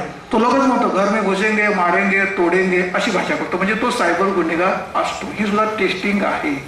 जेव्हा एखादा माणूस तुम्हाला फसवण्यासाठी फोन करतो, बऱ्याच वेळा असं फोन येतात की माझ्याकडे मी कंपनीचा असा माणूस आहे, माझ्याकडे 10-15 तुम्ही सिलेक्ट करा तुमचा नंबर, मोबाईल नंबर, आणि तुम्हाला 3 वस्तू सिलेक्ट करायची, 15 वस्तूंचे तुम्हाला फोटो पाठवतो, तर 3 वस्तू तुम्हाला मी देणार आहे. त्या जर तुम्हाला पसंत पडल्या तर राहिलेल्या 15 वस्तू तुम्ही विकत घ्या. माणसाला काय वाटतं बरं झालं. पण हे करून तो काय करतो की तुमचं अकाउंट त्याच्या अकाउंटला लिंक करण्याचा प्रयत्न करतो. गोड बोलून तुमच्याकडून OTP काढायचा प्रयत्न करतो, तुमच्याकडे पिन नंबर काढायचा प्रयत्न करतो. तर हे जी गोष्ट आहे, जगामध्ये कोणी फुकट द्यायला बसले नाही, आता कुणाकडे जास्त झालेली नाही. आणि ज्याच्याकडे जास्त आहे त्याला आता ते कमी पडायला लागले. कारण का आताच्या घराची किंमत 25 लाखावरून आता 2.5 कोटीवर गेलेली. कुठं म्हणजे अशी परिस्थिती झाली आहे, त्यामुळे मोठ्या माणसाला सुद्धा आता जगणं आता मुश्किल झालेलं आहे. त्यामुळं कोणी फुकट वाटायला बसलेलं नाही. त्यामुळं या गोष्टीचं सगळ्यांनी भान ठेवायचं आहे. अशी कोणत्याही प्रकारची इन्व्हेस्टमेंटची स्कीम असेल किंवा कोणी बदनामीची भीती घालत असेल, लाईट बंद करण्याची भीती घालत असेल, किंवा कुठंतरी तुमचा नातेवाईक त्याला मेडिकल इमर्जन्सी आहे. आता मध्यंतरीच्या काळामध्ये हे ओलाचे ड्रायव्हर असतात, तर ते सायबर गुन्हेगार ते ओला बुक करायचे आणि परत त्याला सांगायचे की असं त्याचा नंबर येतो ओलावाल्याचा, तो त्याला फोन करतो, दोघांचे फोन नंबर कॉन्टॅक्टमध्ये येतात. ते त्याला सांगायचे की अरे असं झालेलं आहे की माझं आत्ताच काय ॲक्सिडेंट झाला आणि मी आता ॲडमिट झालो आहे आणि ते कोणतं काय झालं आहे, ते माझे काही पैसे ट्रान्झॅक्शन कोणी झालेले. तो काय करतो, फेल UPI ट्रान्झॅक्शन म्हणून एक प्रकार असतो. म्हणजे तुमचं अकाउंटमधले पैसे काय गेलेले नाही, ते ट्रान्झॅक्शन फेल, त्याचा एक SMS होतो तुम्हाला. तो SMS त्याला फॉरवर्ड करला आणि एका दुसरा वृद्ध माणूस आहे, त्याला म्हणणं बरं झालं बाबा, ते ड्रायव्हर आपल्याकडे यायला लागला होता, वाटेत तसं झालं आणि त्याचा काहीतरी ॲक्सिडेंट झाला त्या ड्रायव्हरचा, आणि म्हणजे असं काहीतरी त्या व्यक्तीचा ॲक्सिडेंट झाला. तो वृद्ध माणूस त्याला पैसे टाकतो. म्हणजे अशाही काही घटना आहेत. म्हणजे जेणेकरून कुठलाही माणूस जेव्हा तुम्हाला मेडिकल इमर्जन्सी असेल किंवा लाईट बंद करण्याची धमकी असेल किंवा तुम्हाला चांगले फोटो पाठवता. बऱ्याच वेळा असं झालेलं आहे, पुण्यातली घटना आहे, 60 वर्षाची एक महिला होती, सरकारी नोकरी म्हणून रिटायर झाली. ते लोनली होत्या, पण त्यांना कुठला तरी एक फ्रेंड मिळाला फेसबुकवर. मग त्यांचं रिलेशनशिप दोघांची होणार होती. पण तो निघाला कुठल्या त्या कॅप्टन निघाला, ह्याच्यावरचा ते जहाजावरचा कॅप्टन निघाला. तो पण म्हणला मी व्हिडिओ आहे, म्हणला मला पण काही पोरंवाळे काही नाहीत, मी एकटाच असतो आणि माझं येणं जाणं असतं, पण मी 6 महिने बाहेर 6 महिने आत असतो. आणि असं ओळख पाळत चांगली वाढत गेली. एक दिवशी त्यानं सांगितलं की माझ्या जहाजावरती त्या पायरेटने हल्ला केलेला आहे आणि आता मी अडकलोय आणि ते आता मला पैसे मागायला लागले, तर मला ह्यातनं सुटायचं आहे, तर तत्काळ पैसे पाठवून त्या म्हणजे मला पायरेट सोडून देतील आणि मग मी आपली भेट होईल. त्या बाईने पण चांगले दणकून पैसे त्या ह्याच्यावरती पाठवून दिले. म्हणजे अशा प्रकारचे वेगवेगळ्या प्रकारचे म्हणजे स्टोरीज रचून सायबर गुन्हेगार वेगवेगळ्या प्रकारच्या लोकांच्या जीवनामध्ये येतात. आणि मग कोणाला लग्नाचा आमिष असेल, मॅट्रिमोनियल साईटवरती ते असतात. तर मॅट्रिमोनियल साईटवरती गेल्यानंतर एक चांगला दिसणाऱ्या मुलीचा फोटो किंवा चांगला जिम वगैरे करणारा मुलगा जो असतो, जनरली बॉलिवूडमध्ये वगैरे आपण जे पिक्चर्स बघतो, कारण का ते अशा टाईपची जी फिगर असणारा मुलगा त्या मुलीला आवडतो किंवा त्या मुलाला ती मुलगी आवडते, असा सायबर क्रिमिनल असतो. कोणतं ती मुलगीच्या स्वरूपात येतो, फोटोच्या स्वरूपात किंवा मुलाच्या स्वरूपात येतो दोघांचं बोलणं चालणं सुरू होतं. इतकं बोलणं चालणं सुरू होतं ते घरात सुद्धा आई वडिलाला सांगत नाहीत किंवा भाऊ वडीला काही सांगत नाहीत. तेवढी माहिती सगळी ती एकमेकांनी देऊन मोकळी होतं. ह्याचे लायकिंग त्याचे लायकिंग बोंबाबोंब सगळे असे सगळे झाल्यानंतर एक दिवस काय करतो तो प्रियकर किंवा ती जी प्रेम करणारी मुलगी ती याला गिफ्ट पाठवून देते. प्रेझेंट म्हणजे बाबा की आता आपली ओळख झालेली आहे, आता पुढं मग आपण लग्न करायला गिफ्ट पाठ. ते गिफ्ट आलं हिला माहीत असते की आता हिला किंवा याला माहीत असतं गिफ्ट येणार आहे. लगेच दुसरीकडून फोन त्या गिफ्टमध्ये ते सोडवून घ्यायचं आहे. मग तिथं लगेच एअरपोर्टची लोक जे एअरपोर्टला जे बसलेले कस्टमचे लोक तसाच युनिफॉर्म तसला सेटअप मागं एअर इंडिया हे ते सगळा सीन तसला स्कायपीवरती कॉल आणि ते अहो ते असं असं झालेलं आहे, अजून एक गिफ्ट आलेलं आहे त्याच्यामध्ये तुम्ही ते काय हे जे ज्या वस्तू येणं अपेक्षित नाही त्या सगळ्या वस्तू आलेल्या आहेत सोनं बिनं काय तर तुम्हाला त्याच्यावरती टॅक्स बसेल, आता ते सोडून घ्यावं लागेल, तुमच्यावर केस बसणार आहे. ते इतकी गडबड करतात की जवळजवळ ह्याला डिजिटल लॉकअप म्हणतात. डिजिटल लॉकअप म्हणजे त्या फोनवरनं त्या व्यक्तीला ते बाहेर जाऊनच देत ते व्हिडिओ कॉलवर आणि तो डिजिटल अरेस्ट म्हणतो आपण. म्हणजे तिथं तो अटकच झालेला असतो.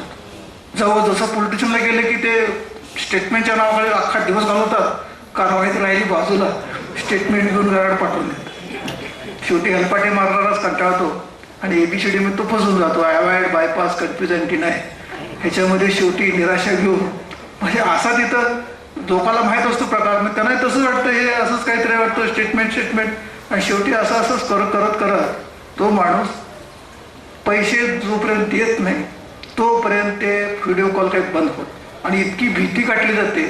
अशा वेळेला सुद्धा जेव्हा तुम्हाला एखादा माणूस व्हिडिओ कॉलवरून दम देत असेल बाकीच काही करू नका.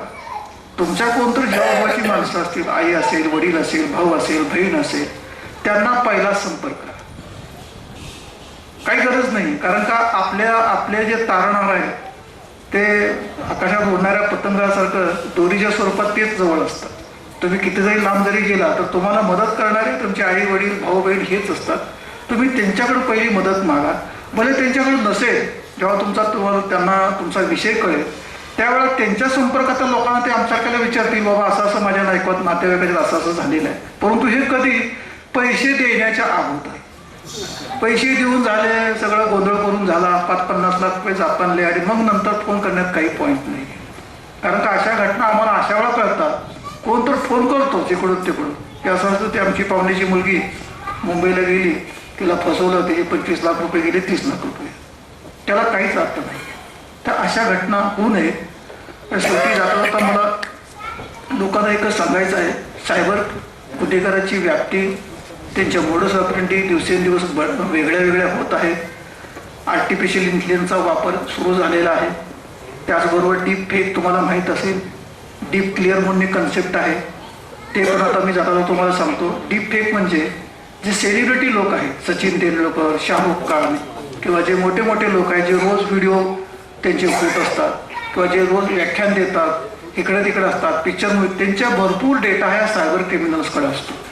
त्याच्यामध्ये मशीन लर्निंग, आर्टिफिशियल इंटेलिजन्स आणि डेटा स्वॅपिंग ह्या 3 टेक्निकचा वापर करून समजा एखाद्या व्यक्तीला सलमान खान सारखा डान्स करताना दाखवायचं असेल तर सलमानचे काही फीचरचे कुठले आहेत त्याचे फक्त त्याचा डान्स आणि शरीराचे हावभाव तसाच माणूस दुसऱ्या एखाद्या व्यक्तीला तयार करायचा. हा डीप फेकचा प्रकार आहे. यामध्ये 3 concept artificial intelligence, machine learning आणि डेटा स्वॅपिंग. तर ह्याचा वापर करून हे फक्त सेलिब्रिटी लोकांचं होऊ शकतं, आपल्यासारख्या लोकांचं होऊ शकत नाही. कारण का आपला क्वचित एखादा फोटो असतो, क्वचित एखादा लग्न बिग्न झालं तेव्हाचा एखादा व्हिडिओ असतो आणि पुन्हा तर लग्नाला गेलेला पाठीमागून आलेला व्हिडिओ असतो. त्याच्यापेक्षा आपल्याकडे काही डेटा नव्हतं, त्यामुळे आपल्याला घाबरायची गरज नाही. डीप फेक आपला काय होऊ शकत नाही आणि जर केला तर तो लक्षात येतो. सचिन तेंडुलकरचा होऊ शकतो, कारण का त्याने अनेक मॅचेस खेळले, इतक्या वेळा डिजिटल प्रेझेन्स आहे, इतका डेटा आहे, ते पूर्ण डेटा तो ॲनालिसिस केला जातो मशीन लर्निंगच्या माध्यमातून आणि त्याच्यामध्ये ॲनालिसिस करून ते डेटा स्वॅपिंग केला जातो.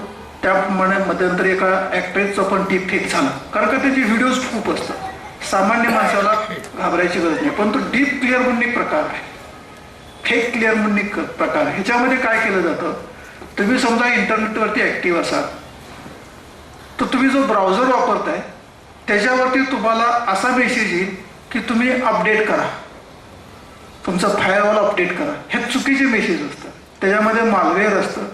जर तुमच्या लॅपटॉपमध्ये किंवा फोनमध्ये जर काही डेटा असेल, काही क्रेडेन्शियल, जनरली कुठल्याही फोनमध्ये किंवा कुठल्याही लॅपटॉपमध्ये एखाद्या जुनी जी पद्धत आहे आपली, हे सगळं हाताने लिहून ठेवायचं, पासवर्ड असते, युजर नेम असेल, पिन नंबर असेल, हे जे सगळं जे महत्त्वाचे डॉक्युमेंट्स आहेत हे सगळं तुम्ही हाताने लिहून ठेवायचं आहे. ज्यावेळेला आपल्याला UPI कोड वापरायचा आहे तेव्हा तो पिन नंबर ते बघून आणि बऱ्याच वेळा तो पाठच होऊन जातो, तो कुठेही तो रजिस्टर करू नये.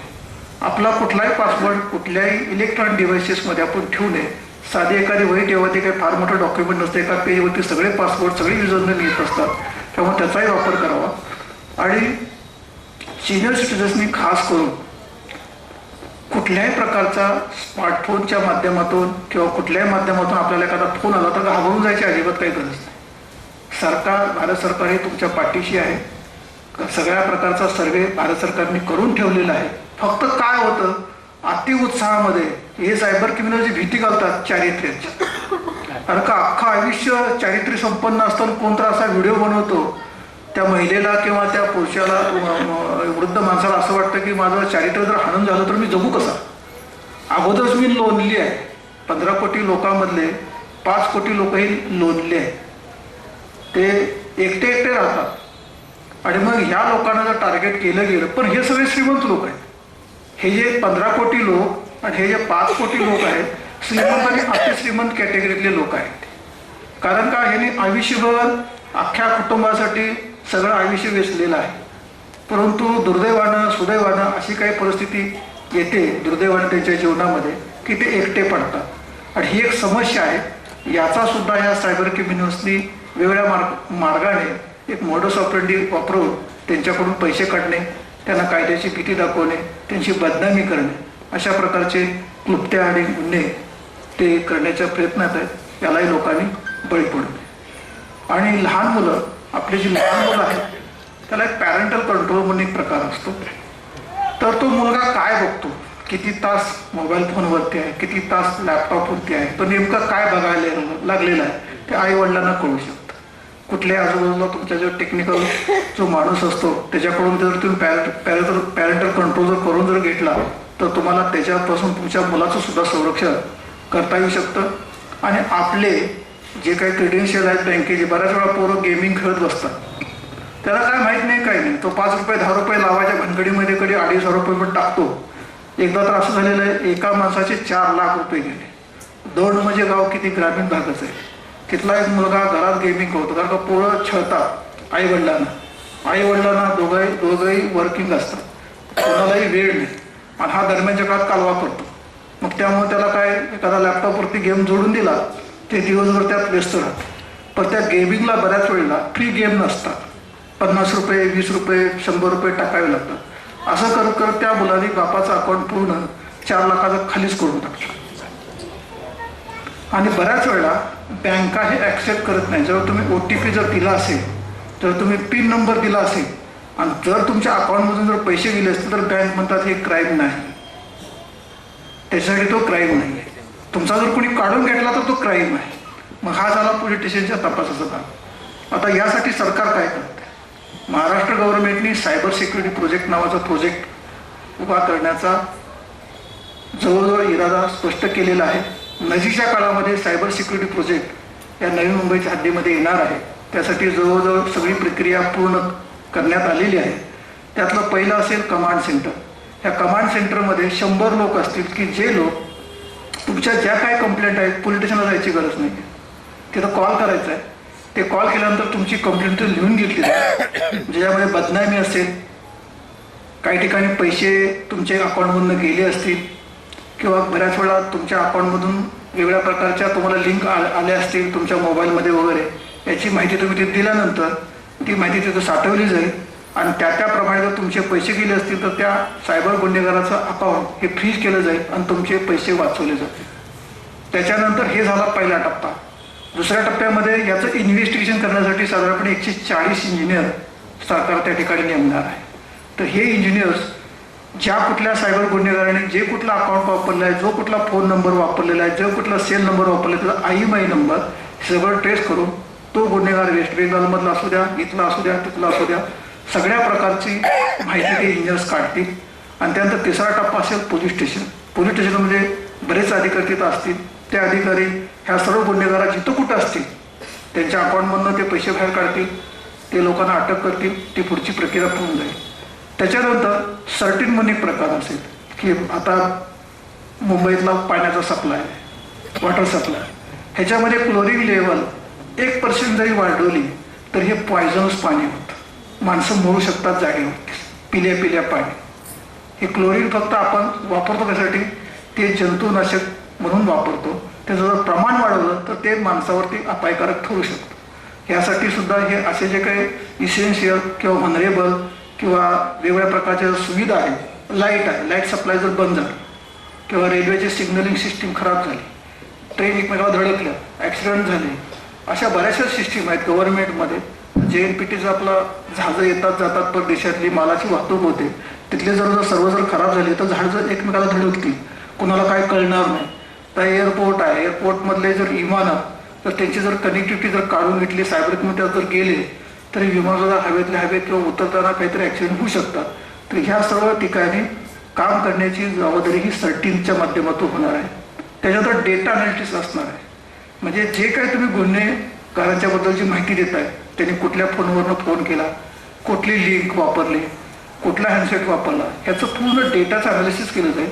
आणि ते लोक पूर्ण भारतभर कोणालाही फोन करू शकणार नाही याची खबरदारी त्याच्यामध्ये त्यांना ब्लॉकच केलं जाईल. त्याचा हँडसेट ब्लॉक केला जाईल, त्याचा सेल नंबर ब्लॉक केला जाईल, त्याची लिंक ब्लॉक केली जाईल, त्याचं जे काय आहे ते सगळं ब्लॉक केलं जाईल. जे ते साहित्य तो वापरू शकणार नाही.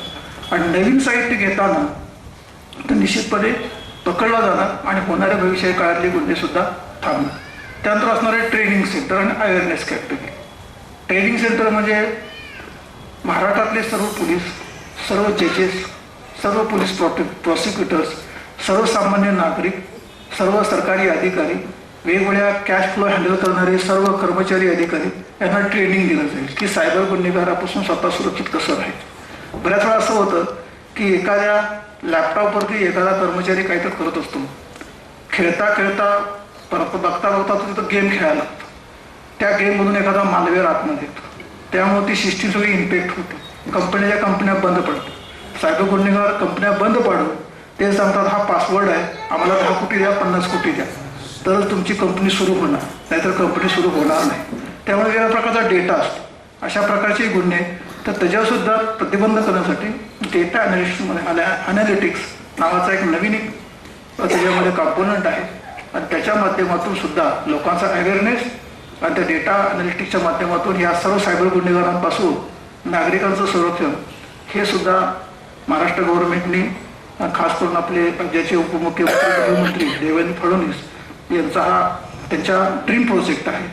तो प्रोजेक्ट लवकरच साकारल्यानंतर ह्या ज्या सर्व समस्या आहेत ह्याचा कुठतरी एंड पॉईंट येणार आहे. आज या ठिकाणी मला या निमित्तानं तुम्ही बोलवलं आणि या एवढ्या चांगल्या वातावरणामध्ये मला सुद्धा आपल्याला 4 शब्द सांगायला खूप आनंद झाला आणि त्याबद्दल मी सर्वांचा ऋणी आहे. आणि या ठिकाणी मी छोटंसं मार्गदर्शनपर भाषण संपवतो. जय हिंद, जय महाराष्ट्र.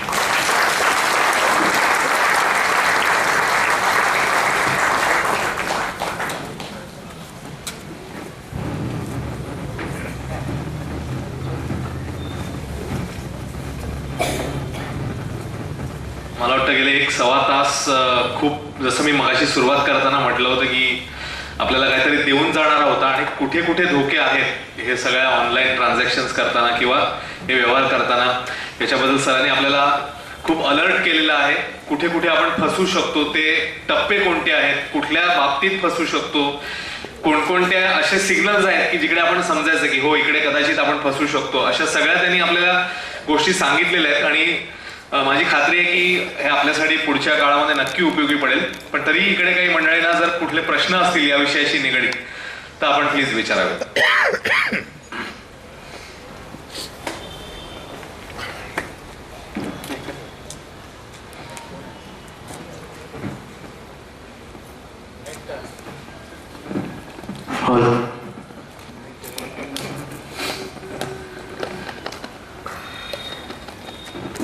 माझं नाव सच्चिदानंद सदाशिव झडे आहे. साधारणतः 3 वर्षापूर्वी admecart.com या वेबसाईटवरनं सामान मागवलं होतं, आलंच नाही. आता 2-3 वर्ष होऊन गेली. VP रोड पोलीस स्टेशनकडनं काही आलं नाही, लॅमिंग्टन रोड पोलीस स्टेशनकडनं काही रिप्लाय नाही. आता काय करता येईल? अजून ती वेबसाईट चालू आहे. मी म्हणतात ते व्हॉट्सअप नंबर बदलतात, पण मी ठरवलं की ह्या साईटवर जाऊ नका, पण admecart.com ही अजून वेबसाईट चालू आहे, दिल्लीची आहे. कधी नोएडातनं ऑपरेट होते तर मी तुम्हाला लेटर द्यायला येऊ शकतो का आणि ते कुठे देऊ? तुम्ही ती वेबसाईट ब्लॉक करू शकाल का? admecart.com अजून चालू आहे ती. नाही, तुम्ही पाठवून द्या, बघू आपण. त्याला ब्लॉक करता येऊ शकतं जर ती सायबर क्रिमिनलची असेल तर. आणि बाकीचे जर ते क्रेडेन्शियल जर त्याचे जर निघाले तर. अदरवाईज जर तुमच्याकडून काही चूक झाली असेल तर त्याला काही करता येणार नाही.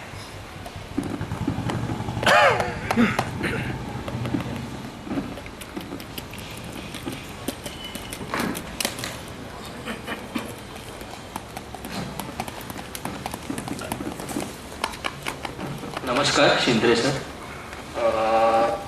आर्थिक गुन्हा घडण्याच्या अगोदर आपण काही कंप्लेंट करू शकतो का? म्हणजे साधारण 8-10 वर्षापूर्वी असं एक घटना घडली होती. मला ईमेल आलं होतं आणि SMS आला होता एका व्यक्तीकडून, की टाटा मोटर्स आणि टाटा स्टील पुण्यामध्ये जॉब ऑफर आहे आणि बॉम्बे हाऊसमध्ये जॉब ऑफर आहे.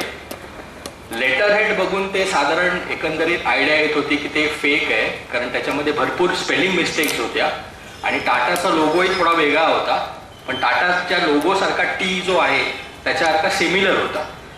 तर मी सायबर क्राईमच्या वेबसाईटवरती जाऊन कंप्लेंट करण्याचा प्रयत्न केला, पण त्याच्यात ड्रॉपडाऊनमध्ये असं होतं की गुन्हा घडल्यानंतरचे ऑप्शन होत्या, कारण मी बळी पडलो नव्हतो. कारण जागरूक असल्यामुळे मला माहिती होतं की हे फेक आहे, स्पेलिंग मिस्टेक्स आहेत, लोगोही चुकीचा वाटतोय. तर मी काय केलं, मी बॉम्बे हाऊसला कंप्लेंट केली, ईमेल पाठवलं की असं असं तुमचं नाव वापरून हे करताय, गुन्हा घडण्याचा प्रयत्न करताय. तर जर अगोदरच जर माहिती असलं असतं तर काय त्याच्यात काही आहे का की गुन्हा घडण्याच्या अगोदर मी काही करू शकलो असतो का? नाही, गुन्हा घडण्याच्या अगोदर सुद्धा करण्याची जी प्रक्रिया आहे ती सुद्धा आहे. असे जे सस्पेक्टेड जे लोक आहेत, परंतु आता 8 वर्षापूर्वीची घटना आहे, त्याच्यामुळे जो डेटा कोणत्याही प्रकारचा जो डिजिटल डेटा असतो त्याच्यामध्ये IP ॲड्रेस म्हणजे तुमचा डिव्हाइस कोणता आहे हे कळतं. हे IP ॲड्रेस फक्त 2 वर्षे सेव्ह केले जातात. जर ते सर्वेलन्समध्ये असतील तर तो डेटा अनलिमिटेड काळासाठी government agency, law enforcement agency त्या इंटरमिजिएटला सांगून तो डेटा सेव्ह करतात. परंतु रँडमली प्रत्येक ठिकाणचा जो डेटा आहे फक्त 2 वर्षात सेव्ह असतो, त्यामुळे 8 वर्षापूर्वीचा डेटा आपल्याला मिळणार नाही आहे. राहिला प्रश्न इम्पर्सोनेशनचा, याला इम्पर्सोनेशन म्हणतो आपण. म्हणजे तुमचा फोटो वापरायचा आणि तिसऱ्याने फोन लावायचा, त्याला व्हॉट्सअप इम्पर्सोनेशन आहे, profile impersonation, Facebook impersonation, email impersonation. Email इम्पर्सोनेशनमध्ये असं सुद्धा आहे की तुम्हाला एखादा असा ईमेल येईल की इन्कम टॅक्स डिपार्टमेंटकडून की तुमचं यावर्षी टॅक्स तुम्ही जास्त भरलेला आहे तर तुम्हाला परत द्यायचा आहे. तर ते लुक लाईक असं त्याला इम्पर्सोनेशन म्हणतो. ह्या घटना ह्या पूर्ण जगभर घडतात. वेगवेगळ्या ज्या वेबसाईट आहेत, वेगवेगळे जे पोर्टल आहेत त्याच्यामध्ये थोडाफार मायनर बदल करून जो लक्षात येणार नाही, जसं डीप फेकमध्ये आहे, ऑडिओ आणि व्हिज्युअलचं करतात, तर याच्यामध्ये लेटरचं कॉम्बिनेशन साईजमध्ये फरक करून लुक लाईक इम्पर्सोनेशन केलं जातं. परंतु याच्या डिटेक्शनसाठी IP ॲड्रेसेस फार महत्त्वाचे असतात. ते IP ॲड्रेसेस 2 वर्षाच्या पुढचे मिळत नाही. भारत सरकारचं एक कौतुक आहे की नॅशनल टेलिकॉम पॉलिसी आणलेली आहे. जर मला एखाद्या मोबाईलवरून जर मेसेज आला, खोटी लिंक असेल, तर ती मी ब्लॉक करायला सांगू शकतो का तो नंबर किंवा ते? डेफिनेटली. अशाच आतापर्यंत साधारणपणे 1500 लिंक महाराष्ट्र सरकारने ब्लॉक केलेले आहेत. खास करून DOT, डिपार्टमेंट ऑफ टेलिकम्युनिकेशन, हे सुमोठी कारवाई करते. त्याला पोलिसाच्या रिपोर्टची गरज नाही, नागरिकांच्या पण रिपोर्टची गरज नाही. ज्या वेळा ते अशा इंटरनॅशनल किंवा नॅशनल लेवलचे जे कॉल हँडल करण्याची त्यांची जी पद्धत आहे त्याच्यामध्ये त्यांनी इंटेलिजन्स युनिट ठेवलेलं आहे. ते इंटेलिजन्स युनिट त्यांना लक्षात येतं की सस्पिशियस कॉल्स आहेत ते ऑटोमॅटिकली बंद करून टाकतात. जर कुणाला ते परत जर हे करायचे असतील, चालू करायचे असतील, तर त्याला पूर्ण क्रेडेन्शियल द्यावं लागतं. आधार कार्ड, पॅन कार्ड, डॉक्युमेंटेशन करावं लागतं. ती सुद्धा प्रोव्हिजन सरकारने अवलंबलेली आहे. धन्यवाद.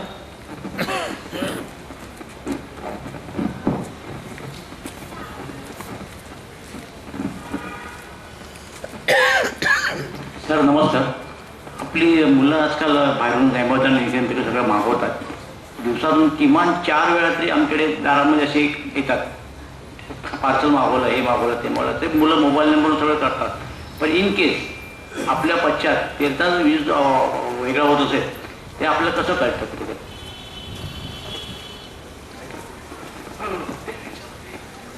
आपल्या मोबाईलचा वापर ते दुसरे करत असतील तर ते आपल्याला कसं कळणार असते? नाही, आता बघा, हे तुमचा मोबाईल फोन आहे ना, हे आता असं डॉक्युमेंट झालेलं आहे मोबाईल फोन की हे याच्याशिवाय तुमची आयडेंटिटीच नाही आहे. अच्छा. त्याच्यामुळे हे युनिक डॉक्युमेंट आहे आणि त्याचा देखभाल आपल्यालाच करायची आहे. तुमच्या अकाउंटमधून पैसे किती गेले, तुमच्या फोनवरून कोणी काय वापर केला, याचं पूर्ण जे डॉक्युमेंटेशन तुमच्याशी निगडीत आहे आणि त्याला तुम्हाला जबाबदार लिहिलं जाऊ शकतं जर तुमचे क्रेडेन्शियल वापरले असतील त्याच्यामध्ये. तर कारण का IMEI नंबर आहे, त्याचा सिमचा नंबर आहे, सिम कार्डला सुद्धा नंबर असतो, मोबाईल नंबर वेगळा, सिम कार्डचा नंबर वेगळा. परत तुम्ही ज्यावेळेला एखादा मेसेज सेंड करता त्यावेळेला IP ॲड्रेस जनरेट होतो. IP ॲड्रेस म्हणजे काय, तुमचा फोनच ट्रेस होतो. समजा 2 व्यक्तींनी इंटरनेटवरून व्हॉट्सअपचा एकमेकाला मेसेज पाठवला तर त्याला म्हणतात IP ॲड्रेस. तो तिथं सेल नंबर वापरत नाही, सेल वायफाय जनरल पब्लिकचा वापरतो, हॉटस्पॉट वापरतो. हॉटस्पॉट म्हणजे तुमचा नेट मी वापरणार तुमच्या सेल नंबरचा किंवा एखादा ब्रॉडबँडचा मी वापरणार. पण मी जर माझ्या मोबाईल फोनवरून दुसऱ्या मोबाईल फोन जर मेसेज जर सेंड केला तर ते नेट सर्व्हिस पण लक्षात येते, आमच्या IP ॲड्रेस लक्षात येतो, तुमचा हँडसेट लक्षात येतो, सगळंच लक्षात येतं. सायबरमध्ये एक वैशिष्ट्य आहे, यातला कोणताही गुन्हेगार कधीही निष्पन्न होत नाही असं होत नाही. फक्त काय होतं, 200 रुपयाची कंप्लेंट, आरोपी वेस्ट बेंगॉलला, मग एवढ्या लांब तो फिर्यादी पण म्हणतो कशाला जाता तिकडे, तर जाऊ तिकडे, असं होतं. आणि मग असे 200 सगळ्यांचे 1 कोटी लोक आहे, 200 रुपये जर तरी काढले तर तो 200 कोटीचा मालक होऊन जातो. म्हणजे असं साधारणपणे सायबरचं जरा विचित्र असं. कारण जनरली काय झालं, हल्ली किमान 4 वेळा तरी दारामध्ये असा माणूस येतो आपल्याला. ते आपण प्रत्येक वेळेस पर्सनली फॉलो करू शकत नाही. मग 4 पार्सल मागवली दिवसाभरात असं आमच्यात तरी होतं. पण त्याचा आपल्याला फीडबॅक काही कळत नाही मागे राहून. त्यातलं अशी काय होण्याची शक्यता नाकारता नाही काय जर सायबर क्रिमिनलनी जर ती वेबसाईट किंवा ते पोर्टल, झोमॅटो असेल, स्विगी असेल, त्याचं जर हॅक जर केलं असेल किंवा लुक लाईक वेबसाईट जर बनवली असेल तर पण ती सुद्धा लक्षात येते. त्यांनी जर हॅक जरी केलं तर तो कुठला तरी इंटरनेट वापरणार आहे, कुठला तरी डिव्हाइस वापरणार आहे आणि जी वेबसाईट कुठं होस्ट झालेली आहे, त्याचे क्रेडेन्शियल काय आहे, त्याने गव्हर्नमेंटची परवानगी घेतलेली आहे का, सेंट्रल गव्हर्नमेंटची परवानगी घेतलेली आहे का, किंवा रिझर्व्ह बँकेची परवानगी घेतलेली आहे का, सगळ्या परवानगी घेतल्याशिवाय त्याला ॲप चालवता येत नाही. अशा प्रकारचं कधी घडतं असं होतं ना असे भरपूर ॲप बॅन करतं गव्हर्नमेंट. थँक्यू. ते गव्हर्नमेंट खूप काही करत आहे. फक्त प्रॉब्लेम काय आहे की आपण बऱ्याच TV बघतो, गाडी ऐकतो, व्हिडिओ बघतो, फिरायला जातो, ते करता बातम्या बघतो. तर ते करता सायबर क्राईमच्या मोडस ऑपरेटि रिलेटेडच्या काय बातम्या आहेत त्या जर वाचल्या तर अशा प्रकारचे गुन्हे घडायला लागले तर आपण जरा सावध व्हावं. हे जरी आपण जरी बघितलं तरी पण त्याच्यापासून आपला बचाव होऊ शकतो. Okay, thank you sir.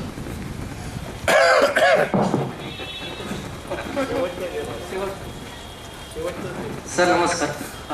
काय झालेलं आहे, 6 महिन्यापूर्वी अकाउंटला आपल्या डेबिट झाले काही पैसे दुसऱ्या अकाउंटमधून आणि त्याच्यानंतर ते अकाउंटला आले आणि त्याच्यानंतर काही कालांतराने 2 महिन्यांनी इकडचं अहमदाबादचं जे आहे गुजरातमधलं सायबर क्राईम डिपार्टमेंट त्यांनी ते अकाउंट फ्रीज करून टाकलं. तर फ्रीज केल्यानंतर त्यांनी म्हणजे माझ्या मित्रासंदर्भात आहे मी बोलतो, पण ते फ्रीज केल्यानंतर त्यांनी बाकीचे FD वगैरे सर्व फ्रीज करून टाकले. तर ते अनफ्रीजसाठी आपण ज्या याच्यावरून मेल आला होता, आम्ही बँकेला कन्सर्न केल्यानंतर बँकेवाल्यांनी सांगितलं का इकडनं तुमचं अकाउंट फ्रीज केलेलं आहे म्हणून. तर आम्ही त्याच अकाउंटला मी हे केला, रिव्हर्ट केला आणि रिप्लाय दिला का बाबा असं आमच्या मला माहितीच नव्हते 4-5 हजार रुपये कधी आले होते ते त्या अकाउंटमध्ये येऊन गेले रँडमली. तर मग आता ते अनफ्रीजसाठी अजून त्यांच्याकडनं काही कंप्लायन्स आलेला नाही आहे इथून गुजरातमधून. तर एकदा स्पेसिफिक प्रश्न आहे. याच्यामध्ये असा आहे की बघा, कुठल्या तरी गुन्हेगाराने ते पैसे काढले तुमच्या अकाउंटवर टाकलेले.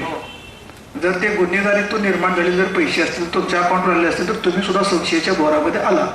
परंतु दुसरी गोष्ट अशी आहे की तुमचा त्याच्याशी दुरानवी संबंध नाही. तर तुम्ही ती लीन अमाऊंट आहे, तुमच्या अकाउंट समजा 10 लाख रुपये तर तुमच्या अकाउंटला 2,000 रुपये आलेले, तर तुम्ही 2,000 रुपये संबंधित पॉलिटिशियनकडे ज्याच्याकडे तपास आहे ज्या पोलीस स्टेशननं तुमचा ज्या पोलीस स्टेशननी तुमचा अकाउंट फ्रीज केलेला आहे त्या पोलीस स्टेशनला तुम्ही पत्रव्यवहार केला तर तुमचा अकाउंट अनफ्रीज होऊ शकतं. हे तिकडे जाऊनच करावं लागेल का आपण मेल बाय त्या मेलवरती पहिला रिस्पॉन्स बघा. अजून रिस्पॉन्स दिला नाही, महिना झाला. नाही बरं तिथला आम्हाला सांगा, आम्ही बघतो ते काय चालेल. ते करता येईल. हां. त्याच्यामध्ये काय अवघड नाही. कारण काय होतं की ज्या वेळेला एखादा अकाउंटमधून पैसे दुसऱ्या अकाउंटवर जातात, सायबर क्रिमिनल ट्रान्सफर करतात. सायबर क्रिमिनलने काय केलेलं आहे, अनेक अकाउंट काढलेले आहेत. आता हे झोपडपट्टी, हे व्हेंडर्स वगैरे जे छोटे छोटे लोक आहेत त्यांना अकाउंट काढायला लावलेले, त्यांच्या आधार कार्डचा वापर करून, पॅन कार्डचा वापर करून, आणि त्या अकाउंट होल्डरला ते महिन्याला 5,000 10,000 रुपये देतात. आणि या अकाउंटवरती जे सायबर गुन्हेगारातून जे पैसे निर्माण होतात ते पैसे ते त्या अकाउंटवरती ट्रान्सफर करतात. त्या अकाउंटचा मोबाईल नंबर जो बँकेला जो दिलेला आहे तो ह्या सायबर गुन्हेगाराचा असतो. त्यामुळे जो मालक आहे अकाउंटचा, ज्याच्या नावानं अकाउंट काढलं त्याला काहीच माहित नाही त्याच्या अकाउंटवर 10 कोटी आहेत, 5 कोटी आहेत का 2 कोटी आहेत का 10,000 का 20,000 रुपये. कारण का ते पैसे आलेले गेलेले, कारण का त्याचा SMS, त्याचं मोबाईल बँकिंग ह्याच्या हँडसेटवरती चालू आहे. कारण का अकाउंट त्याच्या नावावर आहे आणि मोबाईल नंबर त्या सायबर गुन्हेगाराचा आहे आणि सगळं इंटिमेशन सायबर गुन्हेगाराला मिळतं. त्यामुळे ते जरा जास्त त्रास नाही. हा काही अडचण नाही, अडचण काही नाही. ठीक आहे. पण ते करतात का plan? प्रॉपर कम्युनिकेशन करून त्या पोलिसांना जर सांगितलं किंवा ते पोर्टल आहे कुठलं गुजरातच्या गुजरातचं आहे, हा, गुजरातच्या त्यांनी पोर्टलला जर केलं तर ते सुद्धा पत्र देऊन आम्ही बरेच अकाउंट इथले अनफ्रीज करतात ना. करतो. ते होतं, ते नॉर्मल प्रक्रिया. ओके, काय झालं ते तेवढंच विचारतो. Thank you sir. सायबर क्राईम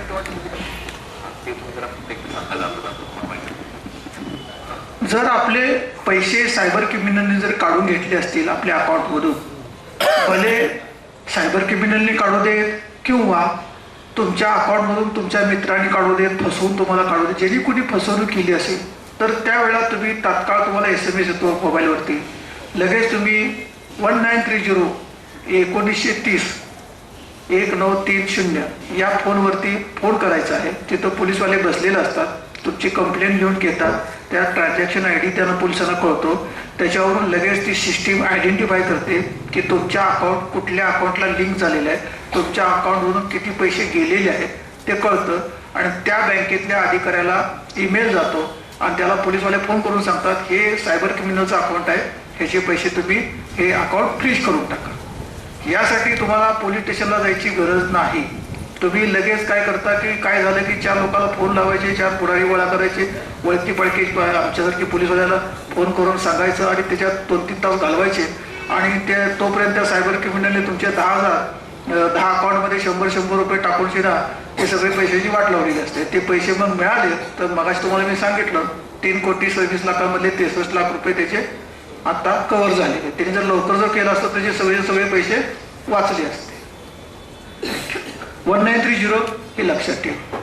आणि जर कोण टेक्नोसेवी असेल तर त्यांनी cybercrime.gov.in हे एक पोर्टल आहे जे 1930 मध्ये चालतं, ते तिथं चालतं. फक्त ज्याला ते लिहायचं कळतं, ते पोर्टल ऑपरेशन करायचं कळतं, साधं आहे ते. जसं तुम्ही बँकेचे फॉर्म भरता तसा ऑनलाईन फॉर्म असतो, तो भरला की लगेच ते सिस्टीममध्ये जनरेट होतं आणि सिस्टीम त्या पुढच्या सायबर क्रिमिनलला अकाउंट ब्लॉक करून टाकतं. 1930 cybercrime.gov.in. आणि आपला OTP पिन नंबर कोणालाही शेअर करायचा नाही. कोणी काही जरी विनंत्या केल्या आणि कोणी म्हणलं तुम्हाला गिफ्ट आलेले, आमची काही गिफ्ट मागवलेलं नव्हतं, नार्कोटिक्स असेल हे असेल आमचा काही संबंध नाही.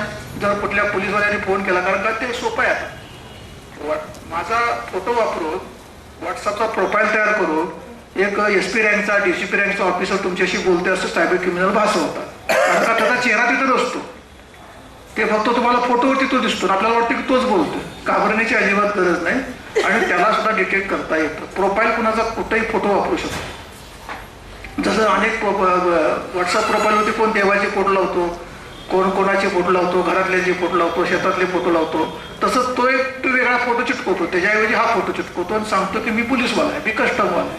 तर त्यालाही घाबरायची काही गरज नाही. खूप खूप धन्यवाद सर. आणि मला असं वाटतं तुम्ही आता खूप महत्त्वाचा मुद्दा शेवटी पण अधोरेखित केला, तो म्हणजे पहिला अवर म्हणजे जसं आपण वैद्यकीय मदतीच्या बाबतीत म्हणतो गोल्डन अवर, तसं मला वाटतं या क्राईमच्या बाबतीत पण तो पहिला तास खूप क्रुशल आहे.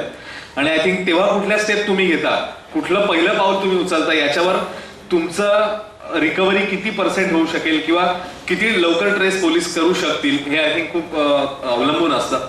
आणि त्यामुळे योग्य पावलं उचलणं आणि जसं सरांनी सांगितलं की घाबरून न जाणं, समजा दुर्दैवाने आपल्या बाबतीत हा प्रकार घडला तरी योग्य पावलं उचलणं, लवकरात लवकर पावलं उचलणं, 1930 नंबर सरांनी सांगितल्यानंतर वेबसाईट आहे त्यांना संपर्क करणं हे आपलं कर्तव्य. आणि या गुन्हेगारीला आळा जर घालायचा असेल तर पोलिसांना मला वाटतं की आपली सगळ्यांची साथ लावणं खूप गरजेचं आहे. तर आपण या निमित्ताने आज हाच विचार मनात घेऊन जाऊ की दुर्दैवाने जर आपण एकदा आपण न फसण्याच्या दृष्टीने आजपासून पावलं टाकू. कारण सरांनी खूप गोष्टी अशा सांगितल्या, अनेक केस स्टडीज सांगितले की जिकडे लोक फसलेले आहेत आणि ज्या गोष्टी आपण टाळू शकतो येणाऱ्या काळामध्ये.